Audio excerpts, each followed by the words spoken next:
She We have stumbled to through the leave. barn door Now. at dawn I wearing a can't. blood-stained I'm wedding scared. dress, and the They're animals coming. that were Take supposed my to be hand. dead All right. lifted their heads when she touched them. The man holding the rifle didn't know whether to shoot her or beg her to stay, but by sunrise, his decision would change everything. If you want to see how a woman everyone called cursed became the most dangerous thing the frontier ever tried to break, stay until the end. Drop a comment with your city so I can see how far this story travels. Hit that like button and let's begin. The wedding dress had been white once. Now it dragged through the dirt like something pulled from a grave, the hem black with mud and torn where Clara Whitmore had stumbled through sage and stone for 3 miles in the dark. The bodice, hand-stitched by her aunt over 2 months of careful work, hung loose at the shoulders where she'd clawed at the buttons trying to breathe after Jonathan Hayes left her standing alone at the church door. Clara didn't remember leaving town. She remembered the murmuring voices behind her, the pitying stares that felt sharper than knives. Someone had laughed. She couldn't recall who, but the sound had burned itself into her skull like a brand. So she'd walked, away from the church, away from the boarding house where she'd been living on borrowed grace, away from everything familiar until her feet bled through her ruined satin shoes and the night swallowed her whole. The barn appeared just as the first hint of gray touched the horizon. Clara almost missed it, a dark shape hunched against the hills like something trying to hide. She didn't care what it was. Shelter meant survival. That was all that mattered now. The door hung crooked on leather hinges. Clara slipped inside and pulled it shut behind her, leaning against the rough wood while her heart hammered against her ribs. The smell hit her immediately. Sickness. Not the sharp tang of manure or hay gone moldy, but something deeper, something wrong. Clara had grown up around animals.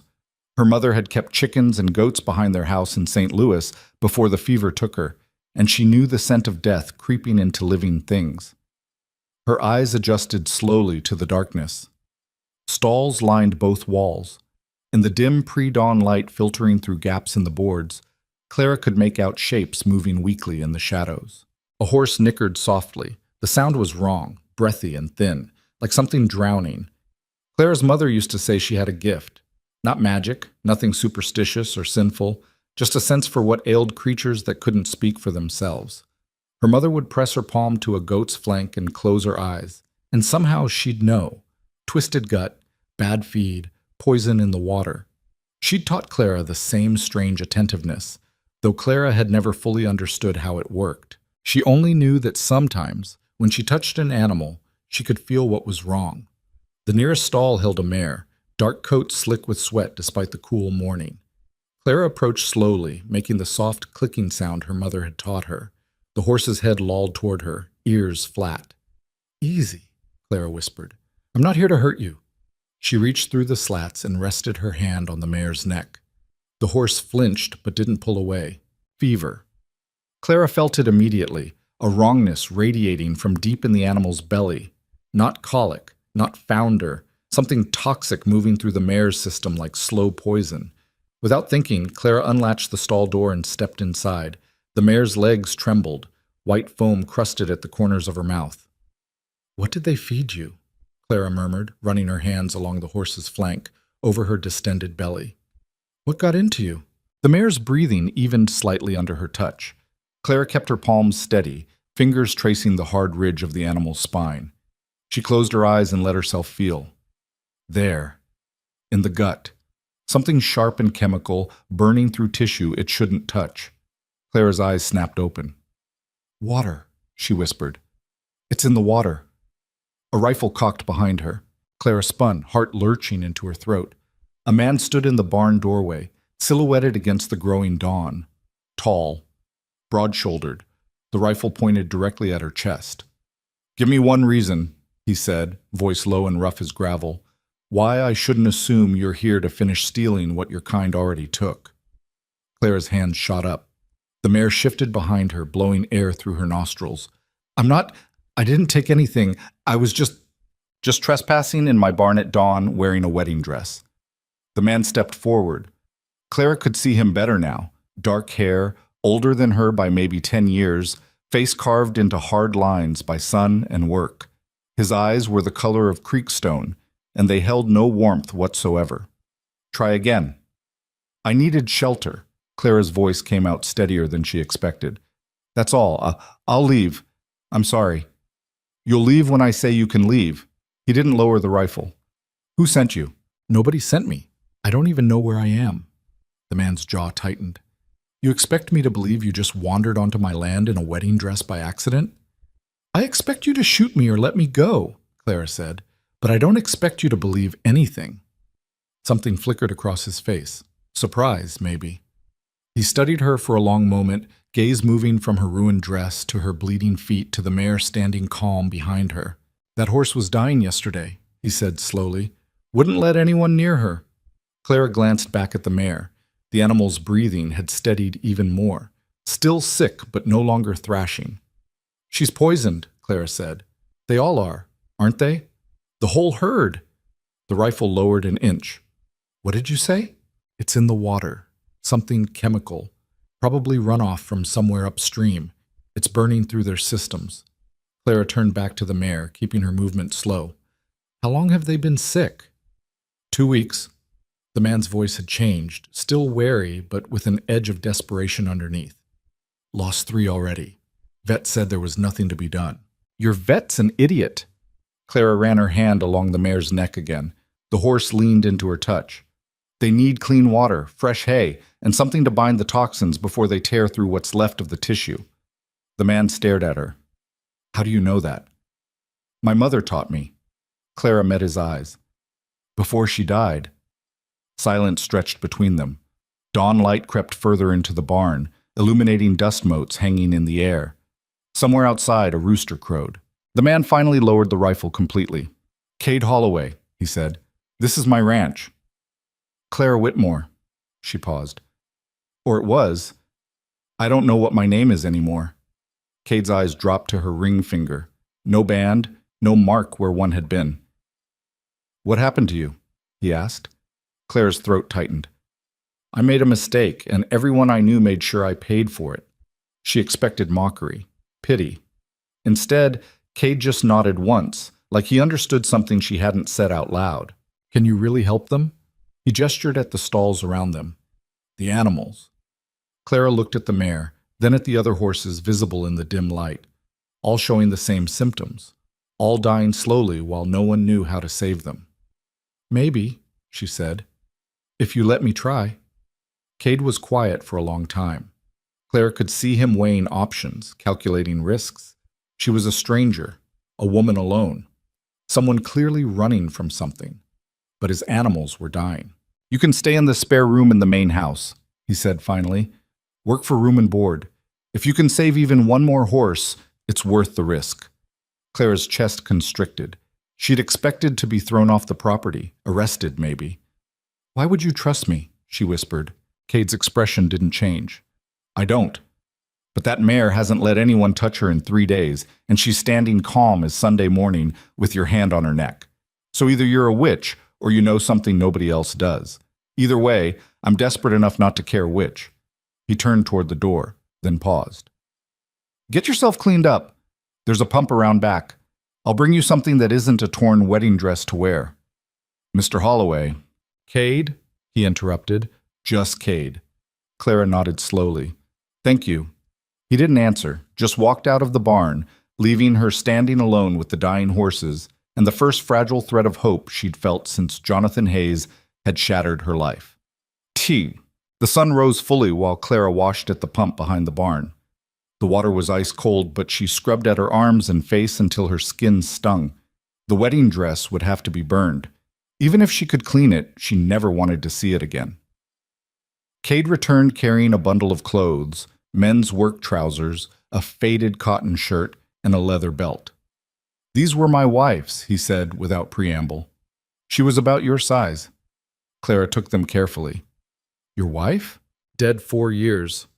His tone left no room for questions. Get dressed, then I'll show you the rest of the herd. She changed behind the barn, fingers clumsy on the unfamiliar buttons. The clothes smelled like cedar and dust.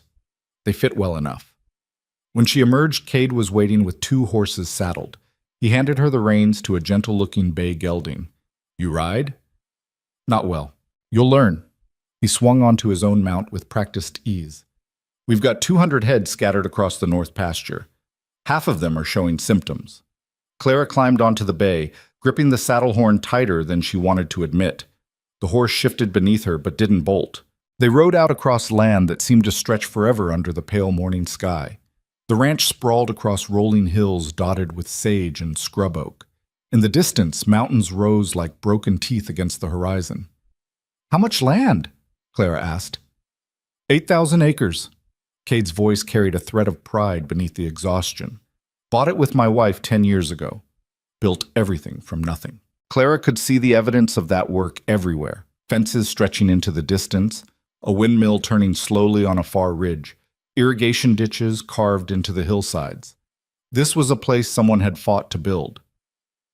"What happened to her?" The question slipped out before Clara could stop it. "Your wife." Cade's jaw tightened. "Pneumonia. Took her in 3 days." He didn't look at Clara. "I wasn't here. I was in town buying supplies. By the time I got back, she was already gone." The pain in his voice was old, but not healed. Clara recognized it. She'd heard the same tone in her own voice when she spoke about her mother. "I'm sorry," she said quietly. Cade just nodded. They rode in silence until they crested a hill and Clara saw the herd below. Cattle moved slowly across the grassland, but even from a distance she could see something was wrong. Too many lying down.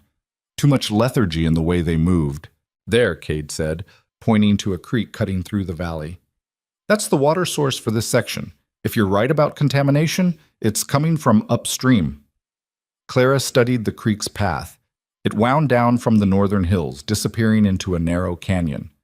"What's up there?" she asked. "Old mining operation. Abandoned 10 years ago." Cade's expression darkened. "Or supposed to be abandoned." Clara urged her horse forward, picking her way down the slope.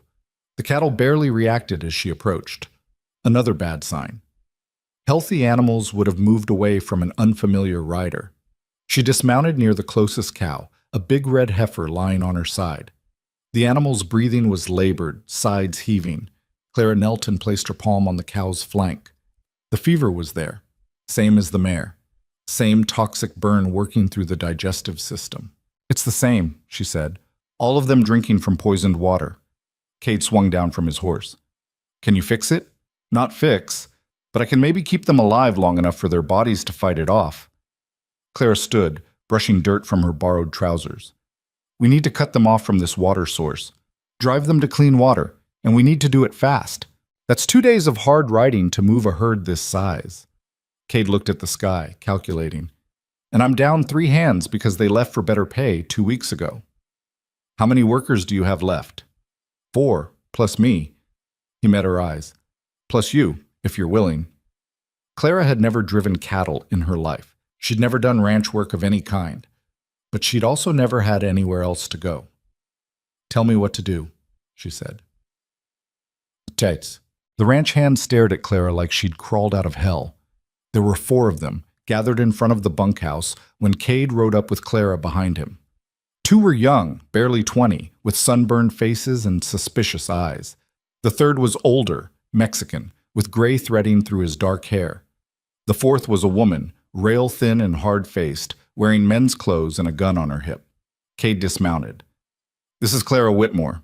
She's going to help us save the herd." The silence was deafening. Finally, the older man spoke. "Boss, with respect, we don't need another mouth to feed. We need experienced hands." "She knows what's poisoning the cattle, Miguel." Cade's tone left no room for argument. "Which is more than the vet figured out." The woman snorted. "She a veterinarian?" "No, Iris." Cade's patience was clearly fraying. "But she's what we've got." Miguel's eyes moved over Clara, taking in the borrowed clothes, the bare feet still bloody from her walk through the wilderness. "Where'd she come from?" "That's not your concern." Cade's voice dropped into something dangerous. "What is your concern is getting those cattle moved to the south pasture before we lose the whole herd. Clara says it's the water. We're cutting them off from the creek and driving them to clean grazing." One of the younger hands, blonde, with a weak chin, shook his head. "That's 2 days of work. We can't—" "Then we work 2 days," Cade interrupted. "Or we watch 200 head die slowly. Your choice." Nobody argued after that. But Clara could feel their resentment like a physical weight as Cade divided up assignments. Miguel and Iris would take the north flank. The two younger hands, called Jesse and Tom, would cover the south. Cade would lead from the front, and Clara would ride drag, pushing stragglers from behind. "You know what drag means?" Iris asked, eyeing Clara with open skepticism. "I can guess." "It means eating everyone else's dust and getting kicked by every stubborn cow that decides she doesn't want to move." Iris's smile was sharp. "Think you can handle that in your delicate condition?" Clara met her stare without flinching. "I'll manage." Iris's smile faded. She turned and walked toward the corral without another word. Miguel lingered. "You really know what's wrong with them?" he asked quietly. Clara nodded. "Toxins in the water, something chemical leaching from the old mine." Miguel's expression didn't change, but something shifted in his eyes. "My father worked those mines," he said, "before they closed. He died coughing blood 5 years later." "I'm sorry." "If you're right about the water, you might save this herd." Miguel tilted his head slightly. "But don't expect gratitude. People around here don't trust easy." "I noticed." Miguel almost smiled. "Get yourself some boots. You'll need them." Besides. Clara found boots in the tack room, worn leather that had belonged to Cade's wife. They were slightly too big, but she stuffed the toes with cloth until they fit well enough. By the time she returned to the corral, the others were already saddling horses. Cade handed her the reins to the bay gelding again. "His name's Copper," Cade said. "He's steady. Won't throw you unless you do something stupid." Clara stroked the horse's neck. "What counts as stupid?" "You'll know when it happens." Cade swung onto his own mount, a big buckskin stallion that danced sideways, eager to move. "Stay behind the herd. Push them forward, but don't crowd them. If one breaks off, circle around and bring her back. Don't get between a cow and her calf." Clara's stomach twisted. "That's a lot of rules." "You'll figure it out." Cade looked at her for a moment, something unreadable in his expression. "Or you'll get trampled. Either way, we're burning daylight." They rode out at full dawn, spreading across the pasture in a loose line. Clara took her position at the rear, heart hammering. Miguel whistled sharply. The sound cut across the valley like a whip crack. The cattle began to move. It was chaos from the first moment. The herd didn't flow like a river the way Clara had imagined. They bunched and scattered, cows breaking off to circle back toward the creek, calves bawling for mothers, bulls squaring up to challenge the riders. Clara quickly learned that eating dust wasn't a metaphor. The air turned thick with it as hundreds of hooves churned the dry ground. She pulled her bandana over her nose and mouth, eyes watering. A heifer broke from the herd, trotting determinedly back toward the contaminated water. Clara urged Copper forward, circling wide the way Cade had instructed. The heifer changed direction but didn't rejoin the group, just stood there, stubborn and feverish, sides heaving. Clara dismounted. The heifer's eyes rolled white. "Easy," Clara murmured, approaching slowly. "I know you feel awful. I know the water sounds good, but it's killing you." She reached out carefully and pressed her palm to the heifer's neck. The animal flinched but didn't bolt. Clara closed her eyes and felt. Fever, toxins burning through the gut. But underneath, something still fighting. This one could survive if they got her to clean water fast enough. "Come on," Clara whispered. "Let's go." She walked back toward Copper, and after a moment, the heifer followed. Clara mounted and guided both animals back to the herd, feeling a small flicker of triumph. Iris rode past, expression hard. "Don't celebrate yet. We've got 200 more just as stubborn." Thahik. By noon, Clara's entire body ached. Her thighs burned from gripping the saddle. Her hands were blistered from the reins. Dust coated her throat, making every breath taste like dirt. But the herd was moving, slowly, painfully, but moving. Cade rode up and down the line, checking positions, shouting encouragement. Clara watched him work.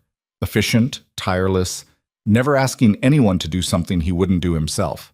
He'd built this ranch from nothing. She could see that in every movement, every decision. Late afternoon brought new problems. The herd reached a dry riverbed cutting across their path. Most of the cattle crossed without issue, but several sick cows balked at the drop, too weak to make the jump. Clara dismounted and approached the nearest cow. She was older, ribs showing through her hide, breathing wet and labored. "She's dying," Jessie said, riding up beside Clara. "Best to leave her." Clara shook her head. Not yet. She pressed both hands to the cow's side, feeling the familiar wrongness spreading through the animal's body. Worse than the others. The poison had been working longer here, but the cow's heart still beat strong. She was a fighter. Clara began humming, low and rhythmic, the same melody her mother used to sing when a goat was struggling through a hard birth.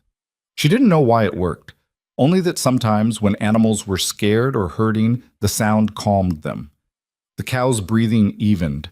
Her muscles relaxed slightly. Clara kept humming and gently guided the animal toward the riverbed edge. 1 step, 2. The cow resisted, but Clara stayed patient, hands steady. Finally, the cow jumped. She landed hard but didn't fall. Clara crossed behind her and urged her forward to rejoin the herd. When she looked up, all 4 ranch hands were staring at her. "What the hell was that?" Tom asked, voice pitched high with shock. Clara shrugged, throat too dry to explain. Miguel was the first to look away. "Keep moving," he said gruffly. "We're losing light." But Clara caught the way he watched her after that, wary but no longer dismissive, like maybe she was something other than dead weight. They made camp as the sun touched the western hills. The herd settled into uneasy rest in a natural box canyon that would hold them through the night. The riders built a fire and broke out hardtack and jerky. Clara sat apart from the others, too exhausted to eat. Her hands shook when she tried to open her canteen. Kate appeared beside her holding a tin cup. "Coffee," he said. "It's terrible, but it's hot." Clara took it gratefully. The coffee tasted like it had been boiled over old nails, but the warmth helped. "You did good today," Kate said. "I barely kept up." "You kept up? That's more than I expected."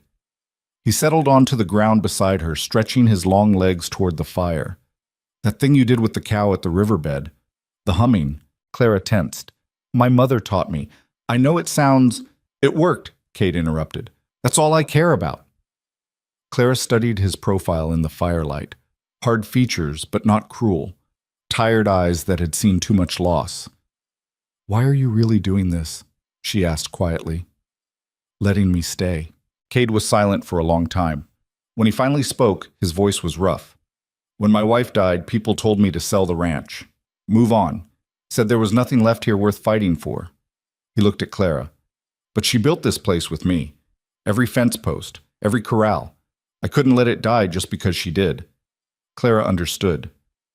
"So you're holding on?" "Every day." Cade's jaw tightened. "And every day something tries to take it from me. Drought, rustlers, sickness, rich ranchers wanting to expand." He gestured at the herd. "These cattle are all I've got left. If they die, the ranch dies.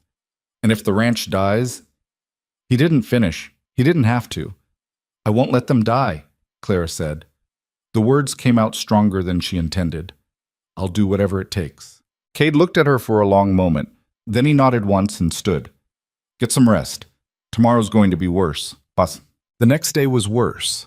The heat rose early and stayed brutal. The cattle moved slower, weakened by sickness and stress. 2 calves collapsed and had to be carried on horseback. 1 cow died in the middle of the trail, just dropped and didn't get up again. Clara felt it like a personal failure. "You can't save them all," Miguel said when he saw her face. "Some are too far gone." But Clara couldn't accept that. She pushed herself harder, rode longer, refused to rest even when Kate ordered her to take a break. By mid-afternoon, she was swaying in the saddle. Iris rode up beside her. "You're going to fall and get trampled," she said flatly. "Drink some water before you pass out." Clara reached for her canteen and realized it was empty. She couldn't remember the last time she'd taken a drink. Iris swore and handed over her own canteen. "You're either the toughest woman I've ever met or the dumbest. Haven't decided which." Clara drank deeply. "Can it be both?" Iris almost smiled. "Yeah, probably." They reached clean water just before sunset. The herd smelled it and surged forward, desperate. Clara had to fight to keep them from trampling each other in their rush to drink. When the cattle finally settled, spread across good grazing land with a clear stream running through it, Clara dismounted and nearly collapsed. Cade caught her arm. "Easy." "I'm fine." "You're dead on your feet." He guided her toward the fire Miguel was building. "Sit, eat. That's an order." Clara sank down gratefully. Her vision swam. Tom appeared with a plate of beans and bacon.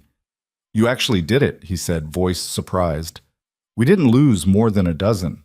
12's too many, Clara said. 12 out of 200 is a miracle, Miguel corrected. He crouched beside the fire, studying her with new respect. The boss made the right call bringing you in. Clara looked across the fire at Cade. He was talking to Iris, pointing at something in the distance. But he must have felt her gaze because he glanced over and met her eyes. Something passed between them. Recognition, maybe. Or the beginning of trust. Clara looked away first, heart doing something complicated in her chest. Get some sleep, Miguel said.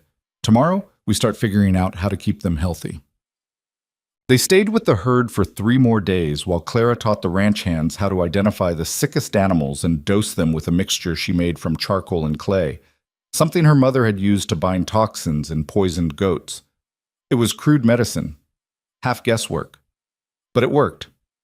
The cattle began to improve. Fevers dropped. Breathing eased. By the end of the week, even the weakest cows were back on their feet. Cade sent Jesse and Tom back to the main ranch to handle the other livestock.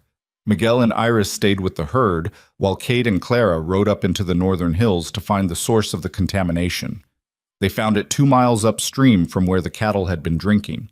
The old mine entrance gaped like a wound in the hillside, timbers rotted and collapsing. Water seeped from the opening, carrying a greenish tint that made Clara's stomach turn. Copper runoff, Cade said grimly, leaching from the old shafts. Can it be stopped? Not without money I don't have. Cade dismounted and walked closer, studying the water flow. I'll need to fence off this whole section, reroute the herd permanently. Clara could see the calculation in his eyes, the cost in materials, labor, time. Everything this ranch didn't have to spare. I'll help, she said. Cade looked at her. You've already helped. More than you know. I'm not done yet. Clara slid off Copper and walked to stand beside Cade at the mine entrance. You gave me a place when I had nothing. Let me earn it. Cade's expression softened slightly. You're not what I expected when I found you in my barn. What did you expect? Someone broken.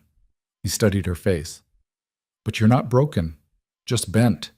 Clara's throat tightened. Maybe. Or maybe I just haven't realized it yet.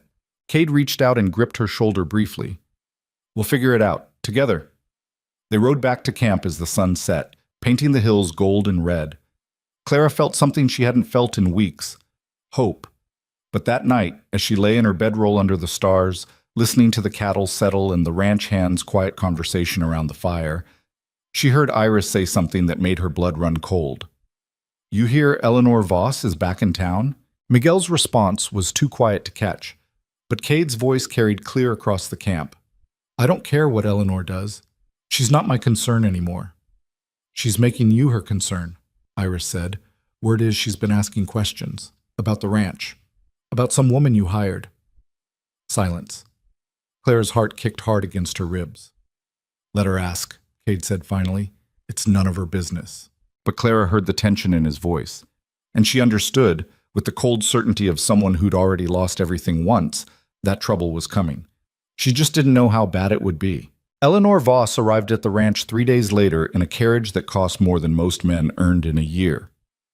Clara was mucking out stalls when she heard the commotion, horses whinnying, Tom's voice raised in greeting, the creak of expensive wheels on the dirt road leading to the main house.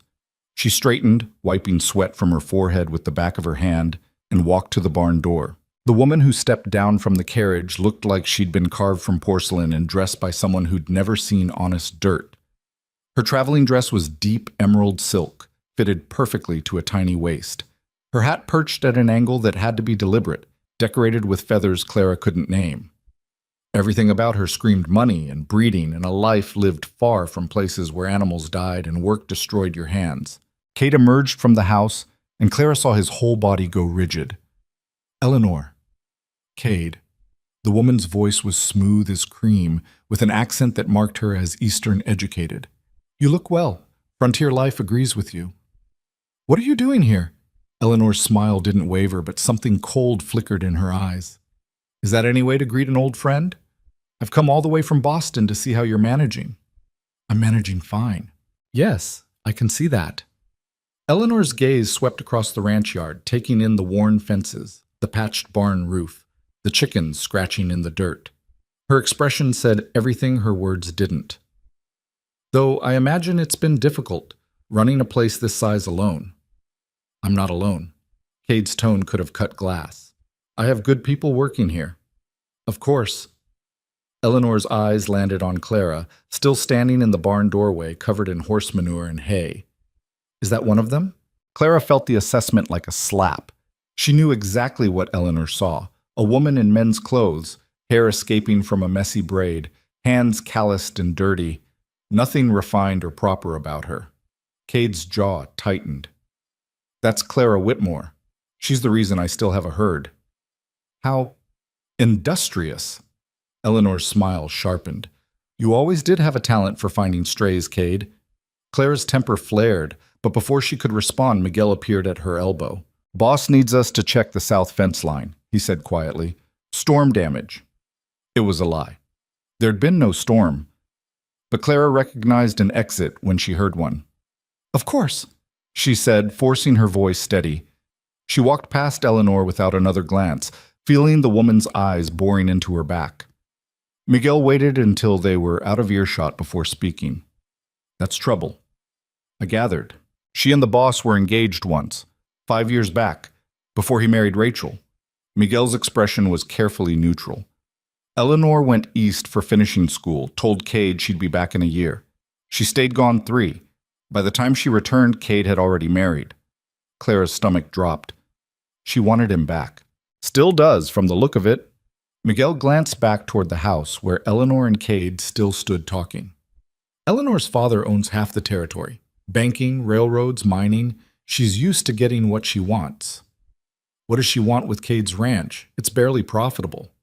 Miguel's look was shrewd. Maybe it ain't about the ranch. Clara felt something twist in her chest. She'd been at the ranch less than 2 weeks. She had no claim on Cade Holloway, no right to feel anything about who visited him or why. But she felt it anyway. They worked the fence line until sunset, replacing posts that didn't need replacing, tightening wire that was already tight. When they finally returned to the main house, Eleanor's carriage was gone. Cade sat alone on the porch, a bottle of whiskey on the step beside him. He wasn't drinking, just staring out at the darkening hills. Clara hesitated, then climbed the porch steps. She gone? For now. Cade's voice was flat. She's staying at the hotel in town. Says she's here to oversee some business interests for her father. Is that true? Probably. Eleanor doesn't do anything without multiple reasons. He finally looked at Clara. I'm sorry about what she said, calling you a stray. Clara sat down on the step below him. I've been called worse. Recently. Cade was quiet for a moment. You never told me what happened. Before you showed up here. Clara pulled her knees to her chest, wrapping her arms around them. The night air was cooling fast, carrying the scent of sage and distant rain. His name was Jonathan Hayes, she said finally. He came through St. Louis selling mining investments. Said he was from a good family in Denver. Said he'd made his fortune in silver and was looking to settle down. Cade didn't interrupt. He courted me for 3 months, proper and respectful. Met my aunt, went to church, did everything right. Clara's voice went hollow. I thought he was decent, honest. When he proposed, my aunt cried she was so happy. What happened, Wedding day, I gave him access to my aunt's savings. For the house he said we'd buy together, for our future. Clara laughed bitterly. He took it all, $1,500, everything my aunt had saved in 30 years. Then he disappeared before the ceremony even started. Cade swore under his breath. The town blamed me, Clara continued. Said I should have known better, that a woman my age, 24 and unmarried, should have been suspicious when a man like that showed interest. They called me desperate, stupid. Some said I was probably in on it. That's insane.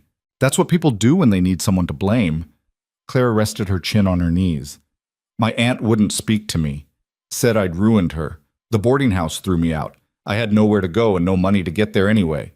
So I walked until I found your barn. Cade was quiet for a long time. Then he reached down and gripped her shoulder briefly, the same gesture he'd made at the mine. You're not stupid, he said, and you're sure as hell not desperate. You survived something that would have broken most people. That takes strength. Claire's throat tightened.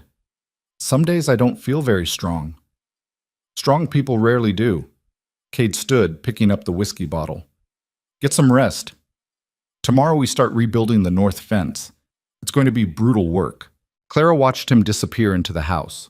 Then she sat alone on the porch for a while longer, listening to the night sounds and trying to ignore the feeling that Eleanor Voss's arrival had changed something fundamental. The next morning proved Cade wasn't exaggerating about the fence work.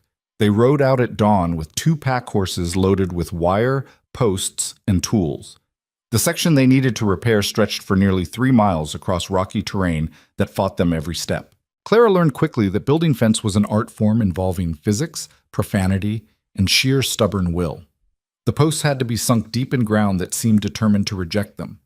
The wire had to be strung tight enough to hold cattle, but not so tight it would snap in the wind.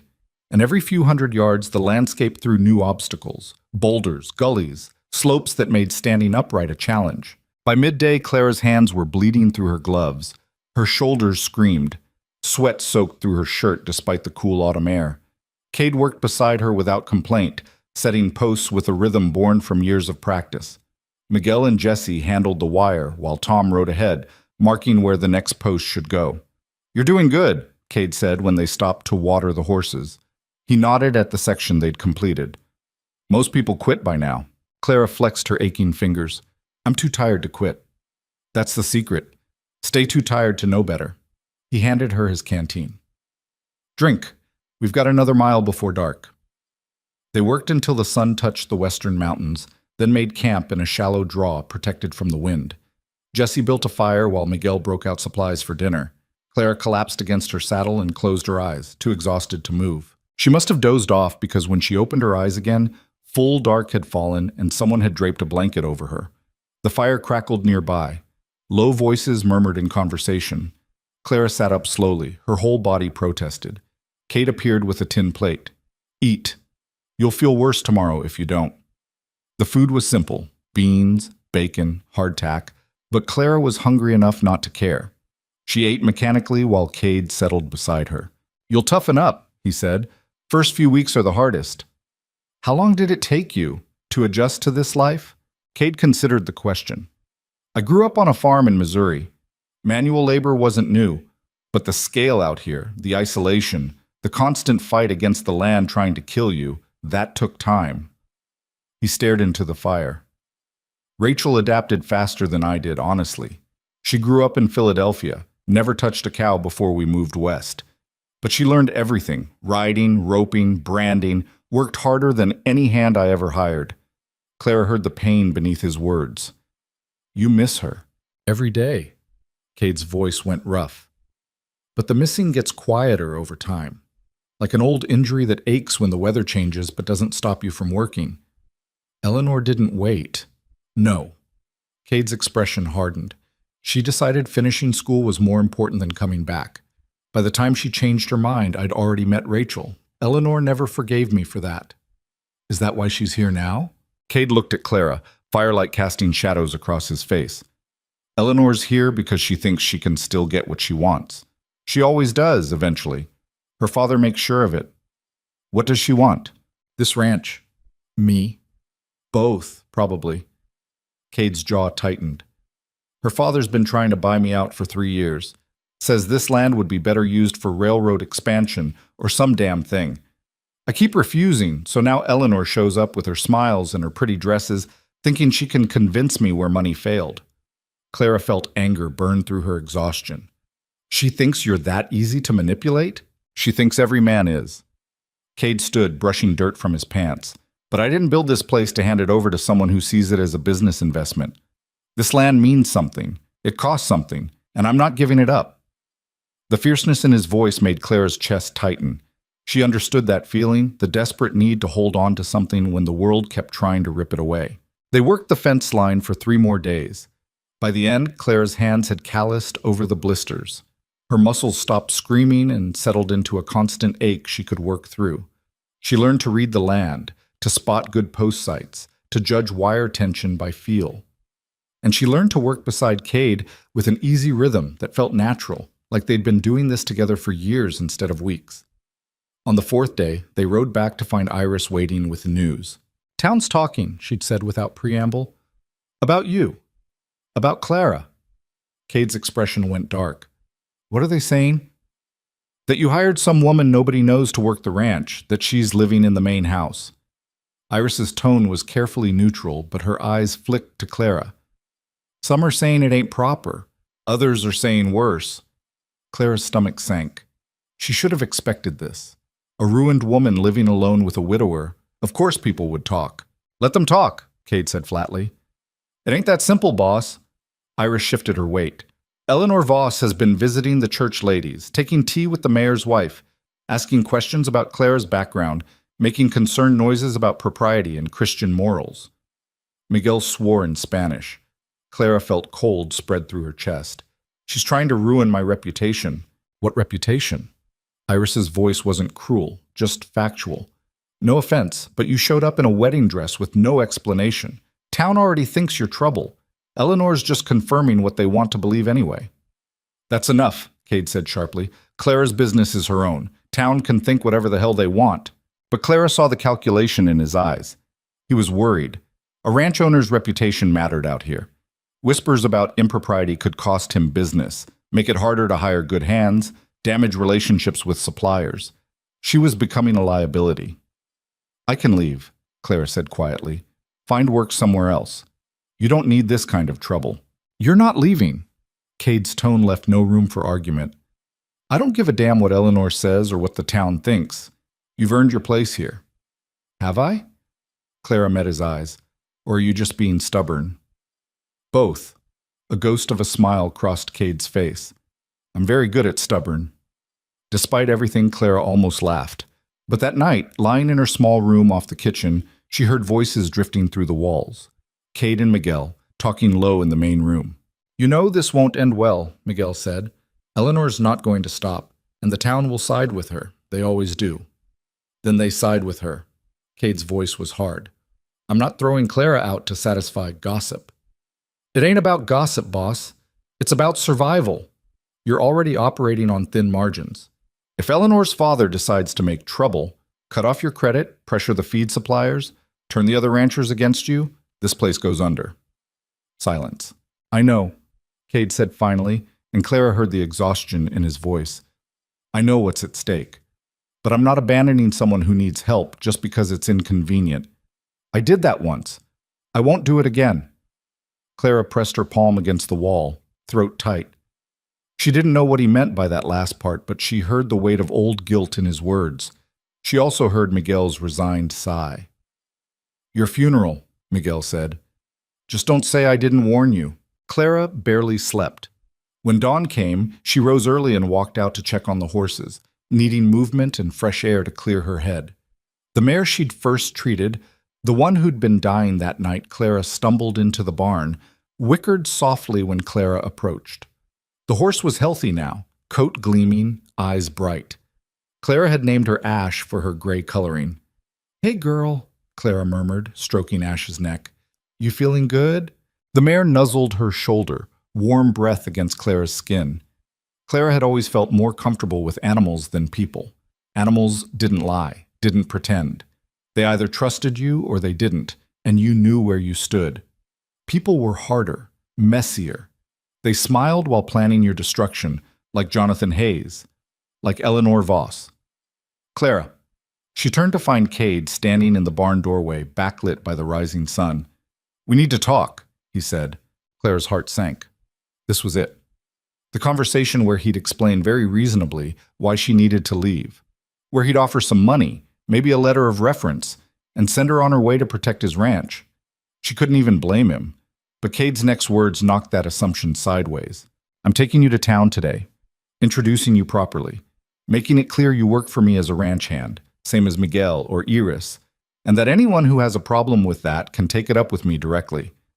Clara stared at him. That's a terrible idea. Probably. It'll make everything worse. Maybe. Cade stepped into the barn, morning light cutting across his face. But I'm tired of Eleanor controlling the narrative. People want to gossip, fine, but they're going to hear the truth first. That you saved my herd when nobody else could. That you work harder than any hand I've had. That you're here because you earned it, not because of anything improper.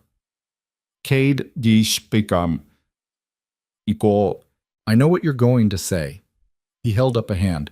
That I'm risking the ranch, that it's not worth it. But here's the thing, Clara.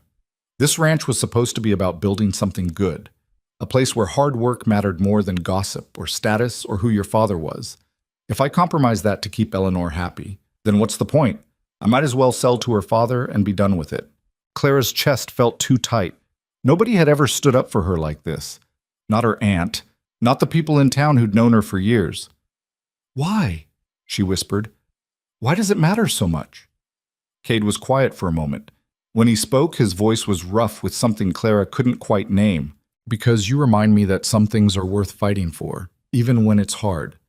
Especially when it's hard. He met her eyes. And because if I let Eleanor run you off, I'm no better than the people who abandoned you at that church. Clara felt tears prick her eyes. She blinked them back hard. Okay, she said. We'll go to town. Wear your Sunday best. A wry smile touched Cade's mouth. Or whatever passes for it around here, we're going to make an impression. Clara owned exactly 2 dresses, both borrowed from the trunk of Cade's dead wife's clothes. One was faded calico, practical and plain. The other was dark blue wool with a simple white collar, the kind a respectable woman might wear to church or a social call. She chose the blue dress, twisted her hair into the neatest braid she could manage, and scrubbed her hands until they looked almost presentable. When she emerged from her room, Cade was waiting by the wagon wearing clean clothes and an expression of grim determination. You look nice, he said. I look terrified. That too. Cade offered his hand to help her onto the wagon seat. But you don't have to be. I'll handle the talking. They drove into town in tense silence. Clara watched the landscape roll past, autumn grass turning gold, distant mountains sharp against the blue sky. A hawk circling overhead. Beautiful country. Harsh country. The kind of place that tested you constantly and didn't care if you passed or failed. The town itself was small. One main street lined with wooden buildings, a church at one end, a saloon at the other. People stopped to stare as Cade's wagon rolled past. Clara felt their eyes like brands. Cade pulled up in front of the general store and set the brake. First stop, he said. Then the feed supplier. Then the bank. By the time we're done, everyone will know exactly who you are and why you're here. And if they don't believe you, then they don't. Cade jumped down and came around to help her from the wagon. But at least we'll have said our piece. The general store was owned by a thin, nervous man named Howard Beckett, who nearly dropped his ledger when Cade walked in with Clara. Mr. Holloway, I wasn't expecting, that is, I heard you might be. Howard's eyes darted to Clara, then away. What can I do for you? Need to place an order, Howard. Also wanted to introduce you to Clara Whitmore. She's working my ranch now. Saved my entire herd from poisoning last month. Howard's eyebrows climbed toward his hairline. Is that so? It is. Cade's tone was pleasant, but carried an edge. She's got a gift with animals. Best hand I've had in years. If she comes in here needing supplies, I want her treated with the same respect you'd show Miguel or any of my other workers. Of course, of course. Howard was sweating now. No disrespect intended, Mr. Holloway. None taken. Yet. Cade handed over a supply list. I'll need this ready by Friday. They left Howard stammering and moved on to the feed supplier, where Cade delivered the same speech. Then to the hardware store, the seamstress, the doctor's office. By noon, Clara's face hurt from holding a neutral expression while people stared and whispered. Their final stop was the bank. The First National Bank of Cedar Ridge was the nicest building in town, brick instead of wood, with actual glass windows and a sign painted in gold leaf. The banker, a portly man named Clarence Webb, greeted Cade with professional warmth that cooled noticeably when Clara entered behind him. Mr. Holloway, what brings you in today? Business, Clarence, and introductions. Cade gestured to Clara. This is Clara Whitmore, my new ranch foreman. She'll be handling some of the ranch accounts going forward. Clarence's expression went carefully blank. I see. That's highly unusual. Unusual but necessary. Clara has a head for figures and I trust her judgment.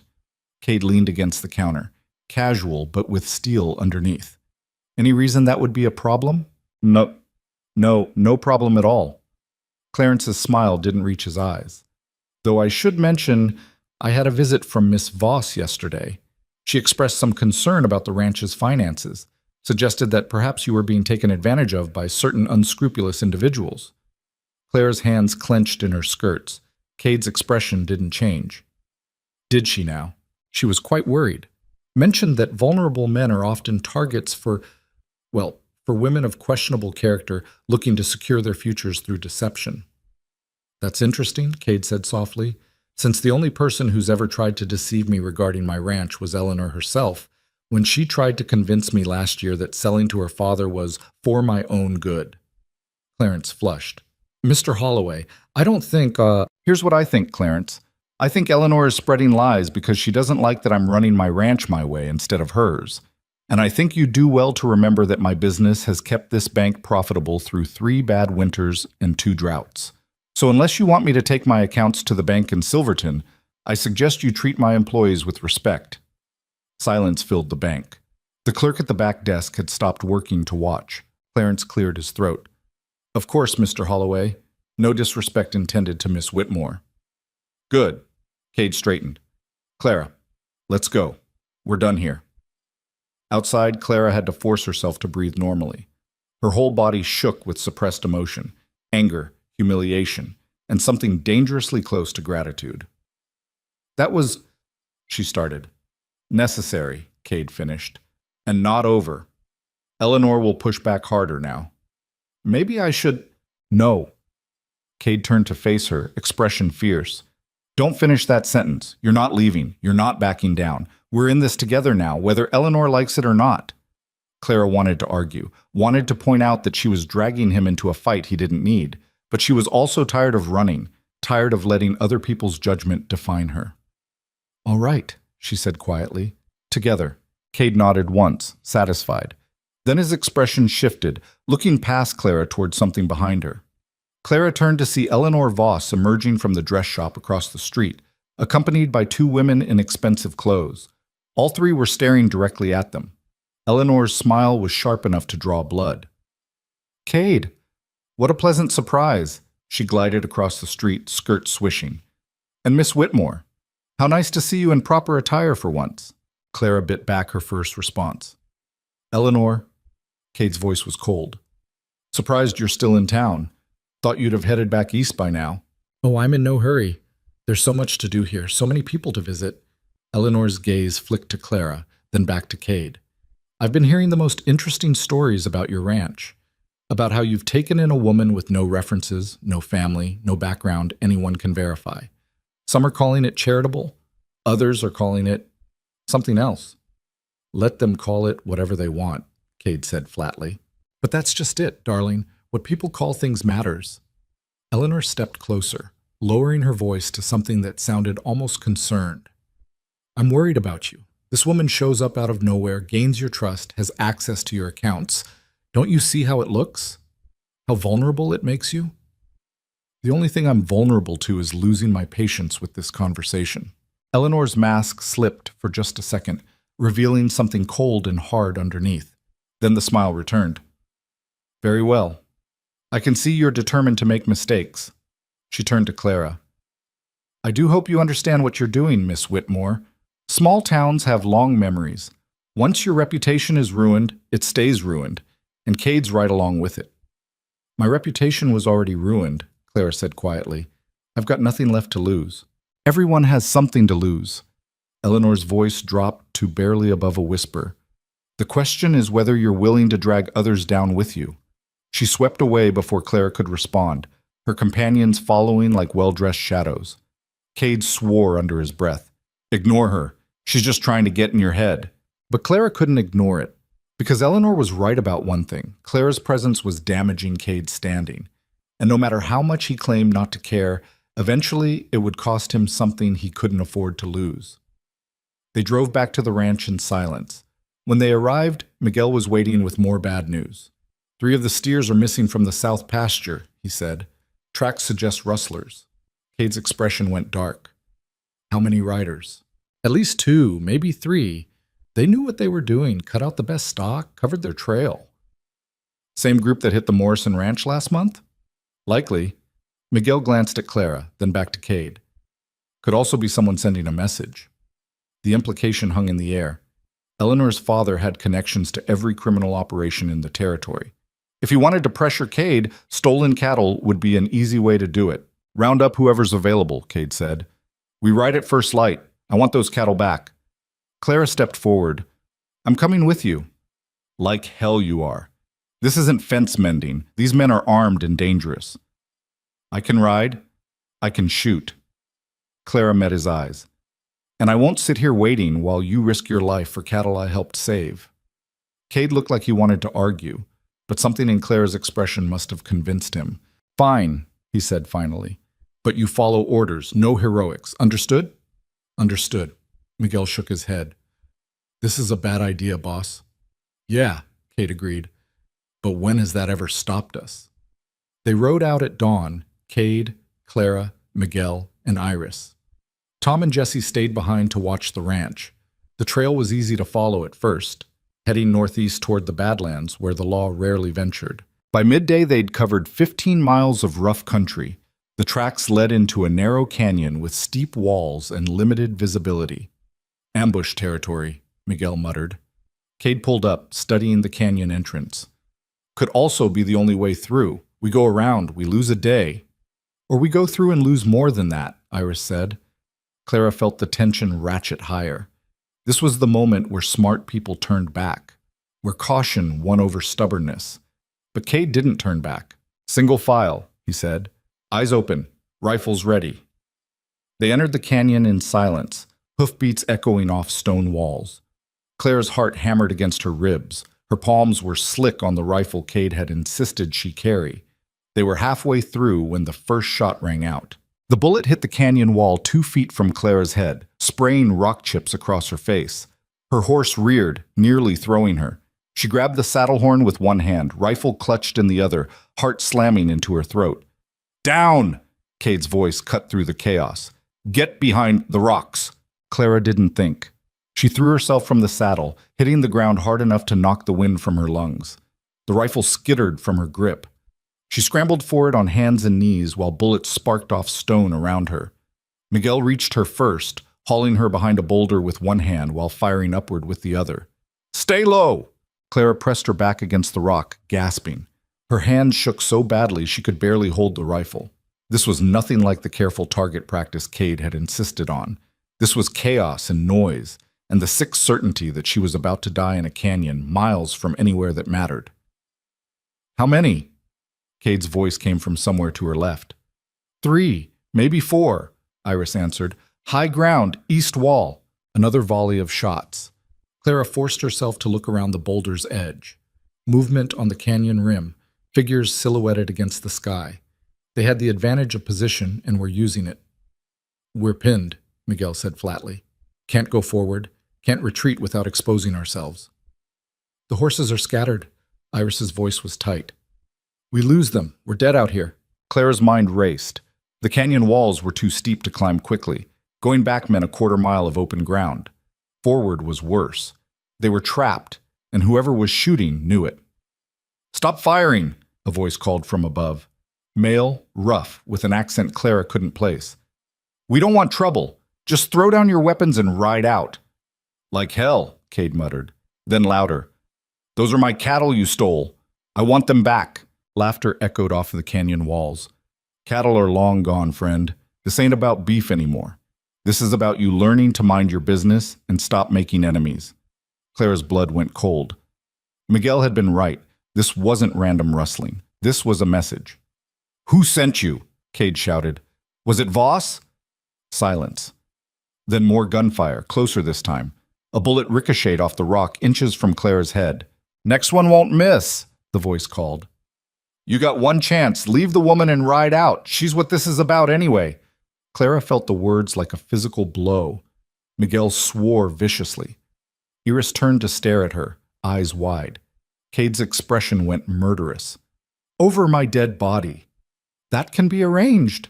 The next volley was concentrated and deliberate. Clara realized with sick certainty that they were trying to flush Cade out, make him expose himself. If he died trying to protect her, Eleanor got what she wanted without blood on her hands. "We need to move," Miguel said urgently. "Now, while they're reloading, back toward the entrance. We'll never make it, Iris said. Not all of us. Clara's mind clicked through options with the same strange clarity she felt when diagnosing sick animals. Sometimes you couldn't save everything. Sometimes you had to sacrifice one thing to save the rest. She looked at Cade, at Miguel, at Iris. Good people. People who'd given her a chance when nobody else would. People who were about to die because of her. I'll draw them off, Clara said. The words came out steadier than she felt. Give you time to get to the horses? Absolutely not, Cade snapped. It's the only way. They want me, not you. I'll go out, hands up, unarmed. Once they're focused on me, you ride. Clara, this is my fault. The words burst out of her, raw and desperate. Eleanor's doing this because of me. Those men are shooting because I didn't have the sense to leave when I should have. So let me fix it. Cade grabbed her arm, hard enough to bruise. Listen to me. You don't fix this by surrendering to men who'll kill you the second we're gone. That's not courage. That's suicide. Then what do you suggest? Claire's voice cracked. Because in about 2 minutes they're going to rush us, and we're all dead anyway. Miguel touched Cade's shoulder. Boss, she's got a point. They want her alive, at least long enough to make it look like an accident. That's more time than we've got otherwise. No. Cade's voice was flat, final. We find another way. But there was no other way, and they all knew it. The canyon walls were too steep. The shooters had the high ground. Their ammunition wouldn't last forever. Clara made her decision. Before anyone could stop her, she stood up, hands raised, rifle left behind the rock. Don't shoot. I'm coming out. Clara, get down. Cade lunged for her, but she was already moving, stepping into the open with her heart hammering so hard she thought it might crack her ribs. The shooting stopped. Silence fell across the canyon, broken only by her boots crunching on loose stone. Clara walked forward slowly, arms raised, painfully aware of how exposed she was. One bullet, that's all it would take. Smart girl, the voice called from above. Keep walking, your friends can leave now. Clara risked a glance back. Cade stood frozen, rifle raised, face twisted with fury and something that looked like fear. Go, she mouthed.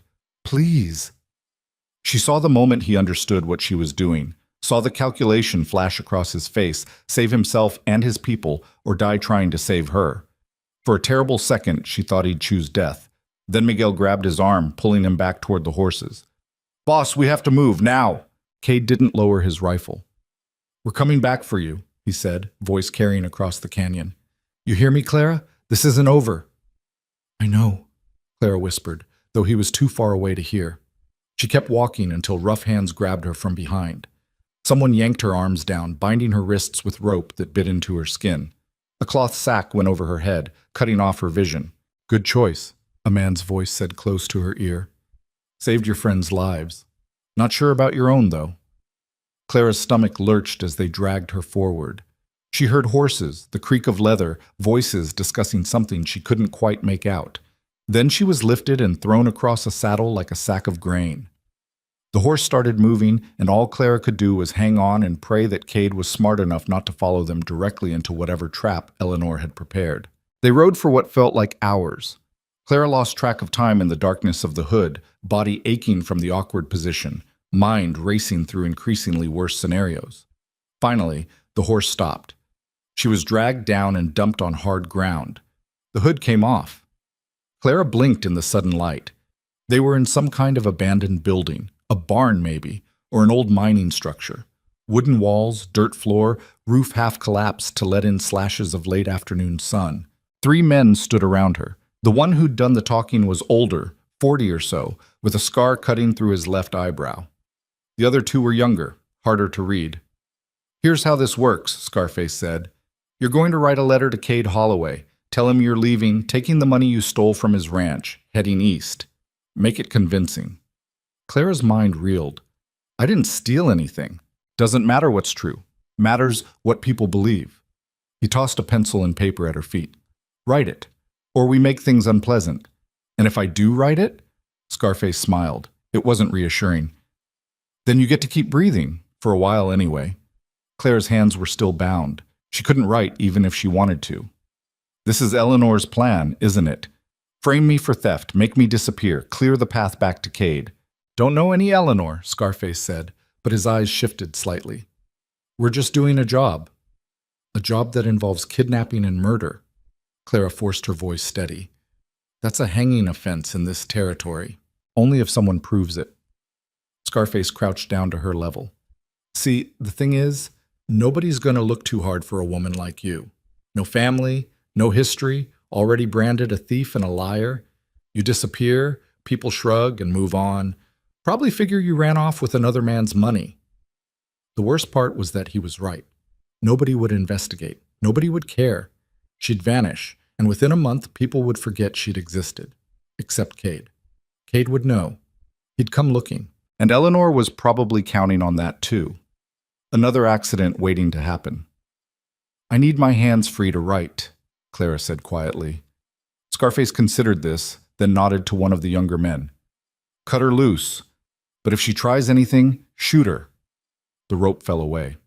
Clara's wrists were raw, bleeding in places.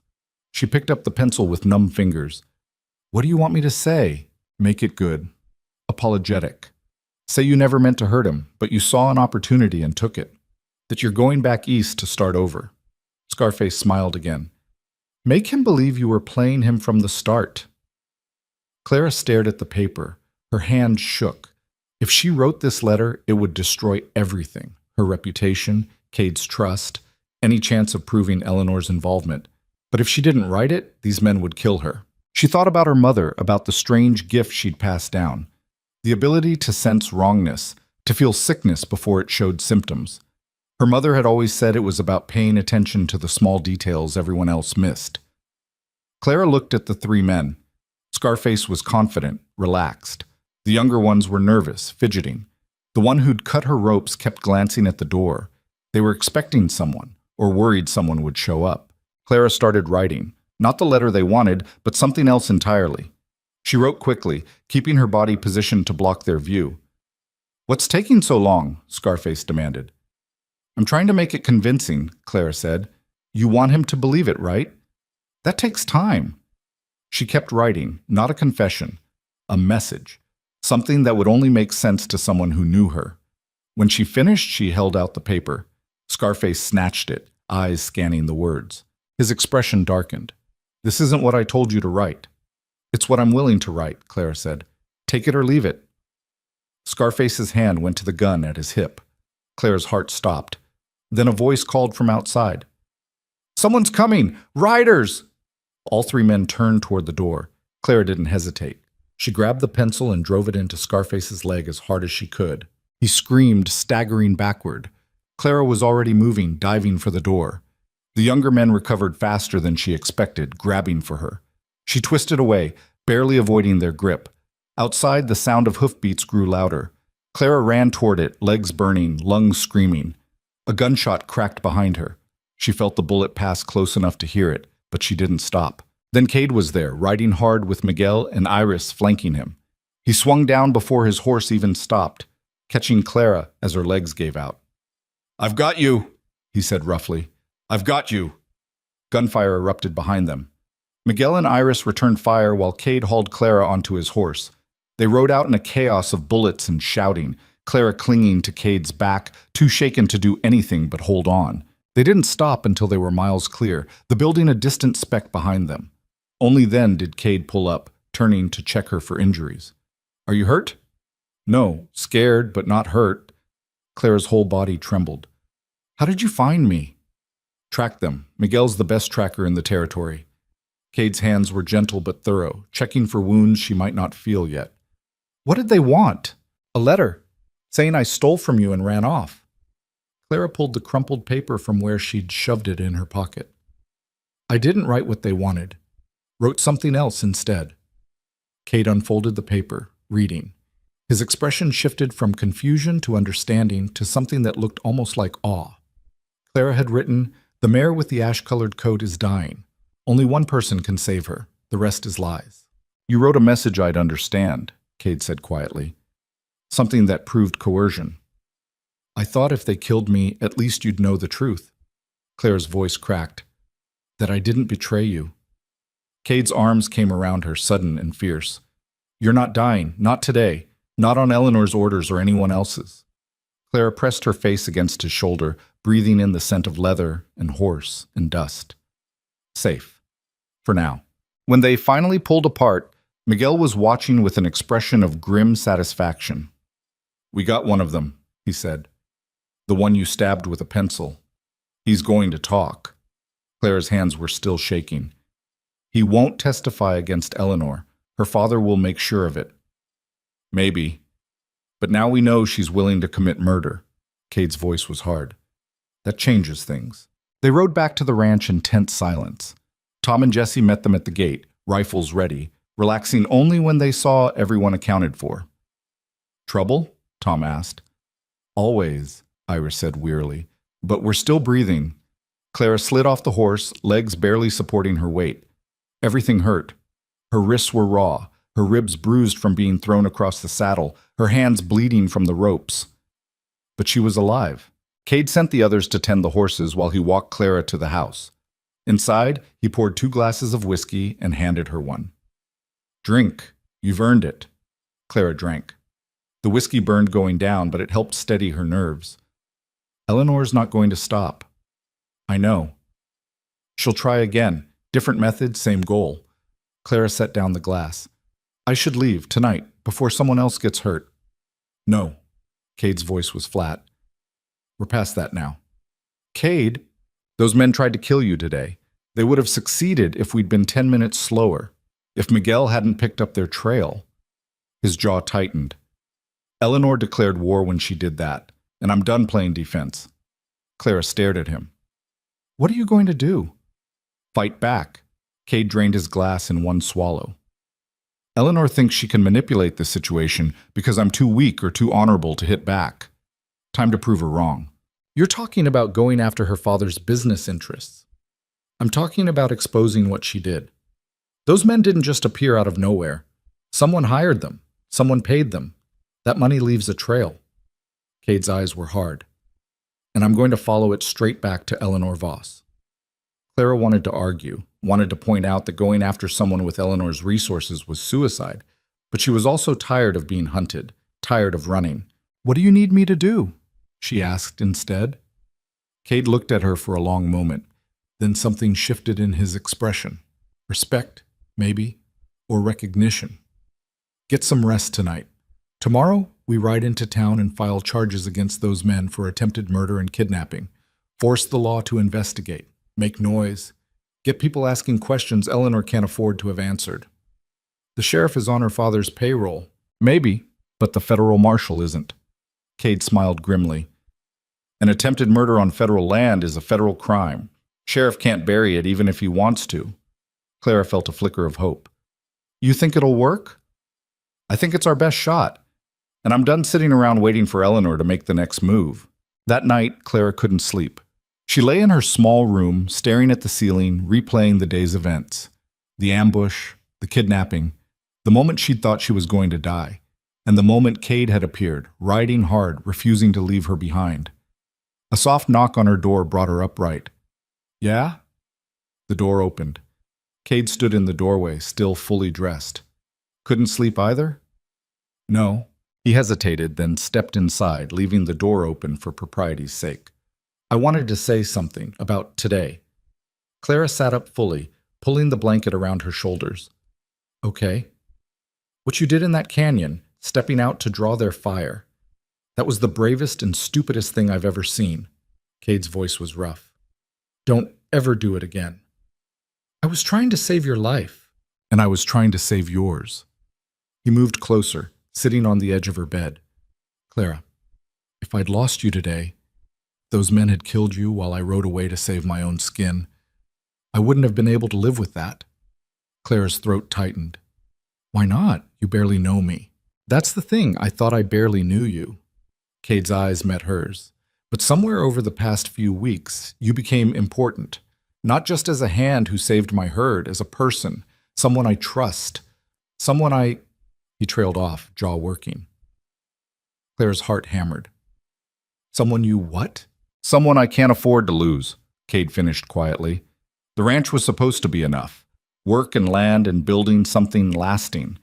After Rachel died, I told myself that's all I needed. But then you showed up in a ruined wedding dress, half dead and completely lost, And you reminded me that there's more to life than just surviving. Clara couldn't breathe. Cade, I'm not asking for anything, he said quickly. You've been through hell. The last thing you need is me complicating things further. I just needed you to know that you matter, to me, to this ranch, to everyone here, and we're going to fight for you the way you've been fighting for us. Tears pricked Clara's eyes. She blinked them back hard. I don't know what to say. Don't say anything. Just promise me you won't throw yourself in front of any more bullets. I promise to try. Clara managed a shaky smile. Can't guarantee success. Cade almost laughed. Fair enough. He stood, moving toward the door. Get some rest. Tomorrow's going to be hard. Cade? Clara's voice stopped him. Thank you for coming after me. Always, he said simply. Then he was gone, leaving Clara alone with her racing thoughts and the warmth spreading through her chest. The next morning, they rode into town. All of them, Cade, Clara, Miguel, Iris, even Tom and Jesse, a show of force. The sheriff's office was a small wooden building next to the jail. Sheriff Porter looked up from his desk when they walked in, his expression going from surprise to wariness in an instant. Mr. Holloway, what brings you in with an army? Attempted murder, Cade said flatly. Yesterday, 4 men ambushed us in Canyon Pass. They shot at us, kidnapped Miss Whitmore, and threatened to kill her unless she signed a false confession. Porter's face remained carefully neutral. That's a serious accusation. It's a serious crime. Cade dropped the crumpled letter on Porter's desk. There's the proof. They wanted her to write a confession of theft. When she wrote something else instead, they tried to kill her. Porter picked up the letter, reading slowly. This doesn't prove anything except that someone wrote something unclear. There's also the man we captured, Miguel said. He's being held at the ranch, ready to testify. Under duress, I imagine. Porter set down the letter. Look, Mr. Holloway, I understand you're upset, but without clear evidence of who hired these men or what their intentions were, there's not much I can do. Then I'll take it to the federal marshal, Cade said. Attempted murder on federal land is his jurisdiction anyway. Porter's expression hardened. Now, there's no need to escalate. The door burst open. Eleanor Voss swept in, followed by a well-dressed man Clara didn't recognize. Sheriff Porter, I'm so glad you're here, Eleanor said breathlessly. I need to report a theft. This woman, she pointed at Clara, stole money from my reticule yesterday while I was shopping. $300. Clara's stomach dropped. Cade's hand went to his gun. That's a lie. Is it? The man with Eleanor stepped forward. I'm Thomas Blackwood, Miss Voss's attorney. I have 3 witnesses who saw Miss Whitmore near my client's carriage yesterday afternoon. Shortly after, the money was discovered missing. I wasn't anywhere near her carriage, Clara said, but her voice sounded weak even to her own ears. Eleanor's expression was sympathetic, poisonously so. I understand times are hard, dear, and you've been through so much. But stealing is a crime. Sheriff, I want her arrested. Porter looked uncomfortable. Miss Voss, perhaps we should arrested, Eleanor repeated firmly. Unless Mr. Holloway would like to make restitution on her behalf, I'm willing to drop charges if the money is returned. The trap snapped shut. Clara saw it clearly now. If Cade paid, it looked like an admission of guilt. If he didn't, Clara went to jail on false charges. Either way, Eleanor won. This is ridiculous, Iris snapped. Clara was at the ranch all day yesterday. We can prove it. Can you? Blackwood smiled. Because I have sworn statements from 3 upstanding citizens who say otherwise, unless you're suggesting they're all lying. I'm suggesting someone paid them to lie, Cade said. That's a serious accusation, Mr. Holloway, one you'll need proof for. Blackwood pulled out a document. Sheriff Porter, this is a formal complaint. I trust you'll do your duty. Porter's hand went to the handcuffs on his belt. Miss Whitmore, I'm going to have to ask you to come with me. No. Cade stepped between Clara and the sheriff. You arrest her. You'll have to go through me first. Cade, don't, Clara said quietly. It's okay. It's not okay. This is a setup and everyone knows it. Then we'll prove it in court. Clara touched his arm. Let me do this. Fighting the sheriff won't help. She could see Cade struggling with the decision, saw the moment he realized she was right. Resisting arrest would only make things worse. He stepped aside, but his eyes stayed on Eleanor. This isn't over. No, Eleanor agreed softly. It's not. Porter cuffed Clara's wrists, the metal cold against her skin. She'd been bound twice in 2 days now. It was starting to feel like a permanent condition. As Porter led her toward the jail cells, Clara looked back once. Cade stood frozen, hands clenched into fists, face twisted with fury and helplessness. Clara tried to give him a reassuring smile. Wasn't sure she succeeded. The cell door clanged shut with a finality that made her chest constrict. Through the barred window, she could see Eleanor and her lawyer leaving, both looking satisfied. Clara sank onto the thin cot and let herself shake. She'd survived Jonathan Hayes abandoning her, survived the town's judgment, survived poisoned cattle and ambushes and kidnapping. But sitting in this cell, knowing Eleanor was systematically destroying every chance she had at a future, Clara felt something inside her crack. Maybe the frontier had finally broken her after all. Then she remembered Cade's voice in the canyon. "We're coming back for you." And Miguel's words, "She's what this is about anyway." And her own hands, driving a pencil into a man's leg without hesitation. No, she wasn't broken, just bent. And bent things could still fight back. Clara stood up, walked to the cell door, and started planning. The jail cell smelled like rust and old sweat. Clara counted the cracks in the ceiling, 17 major ones, dozens of smaller splits branching off like veins. She'd been counting them for 3 hours, trying to keep her mind occupied with something other than the reality of her situation. She was locked up on false charges. Eleanor's witnesses would lie under oath. The sheriff was either bought or too scared of the Voss family to care about the truth. And somewhere outside these walls, Cade was probably doing something reckless that would only make everything worse. Footsteps in the hallway made her sit up. Sheriff Porter appeared, looking uncomfortable.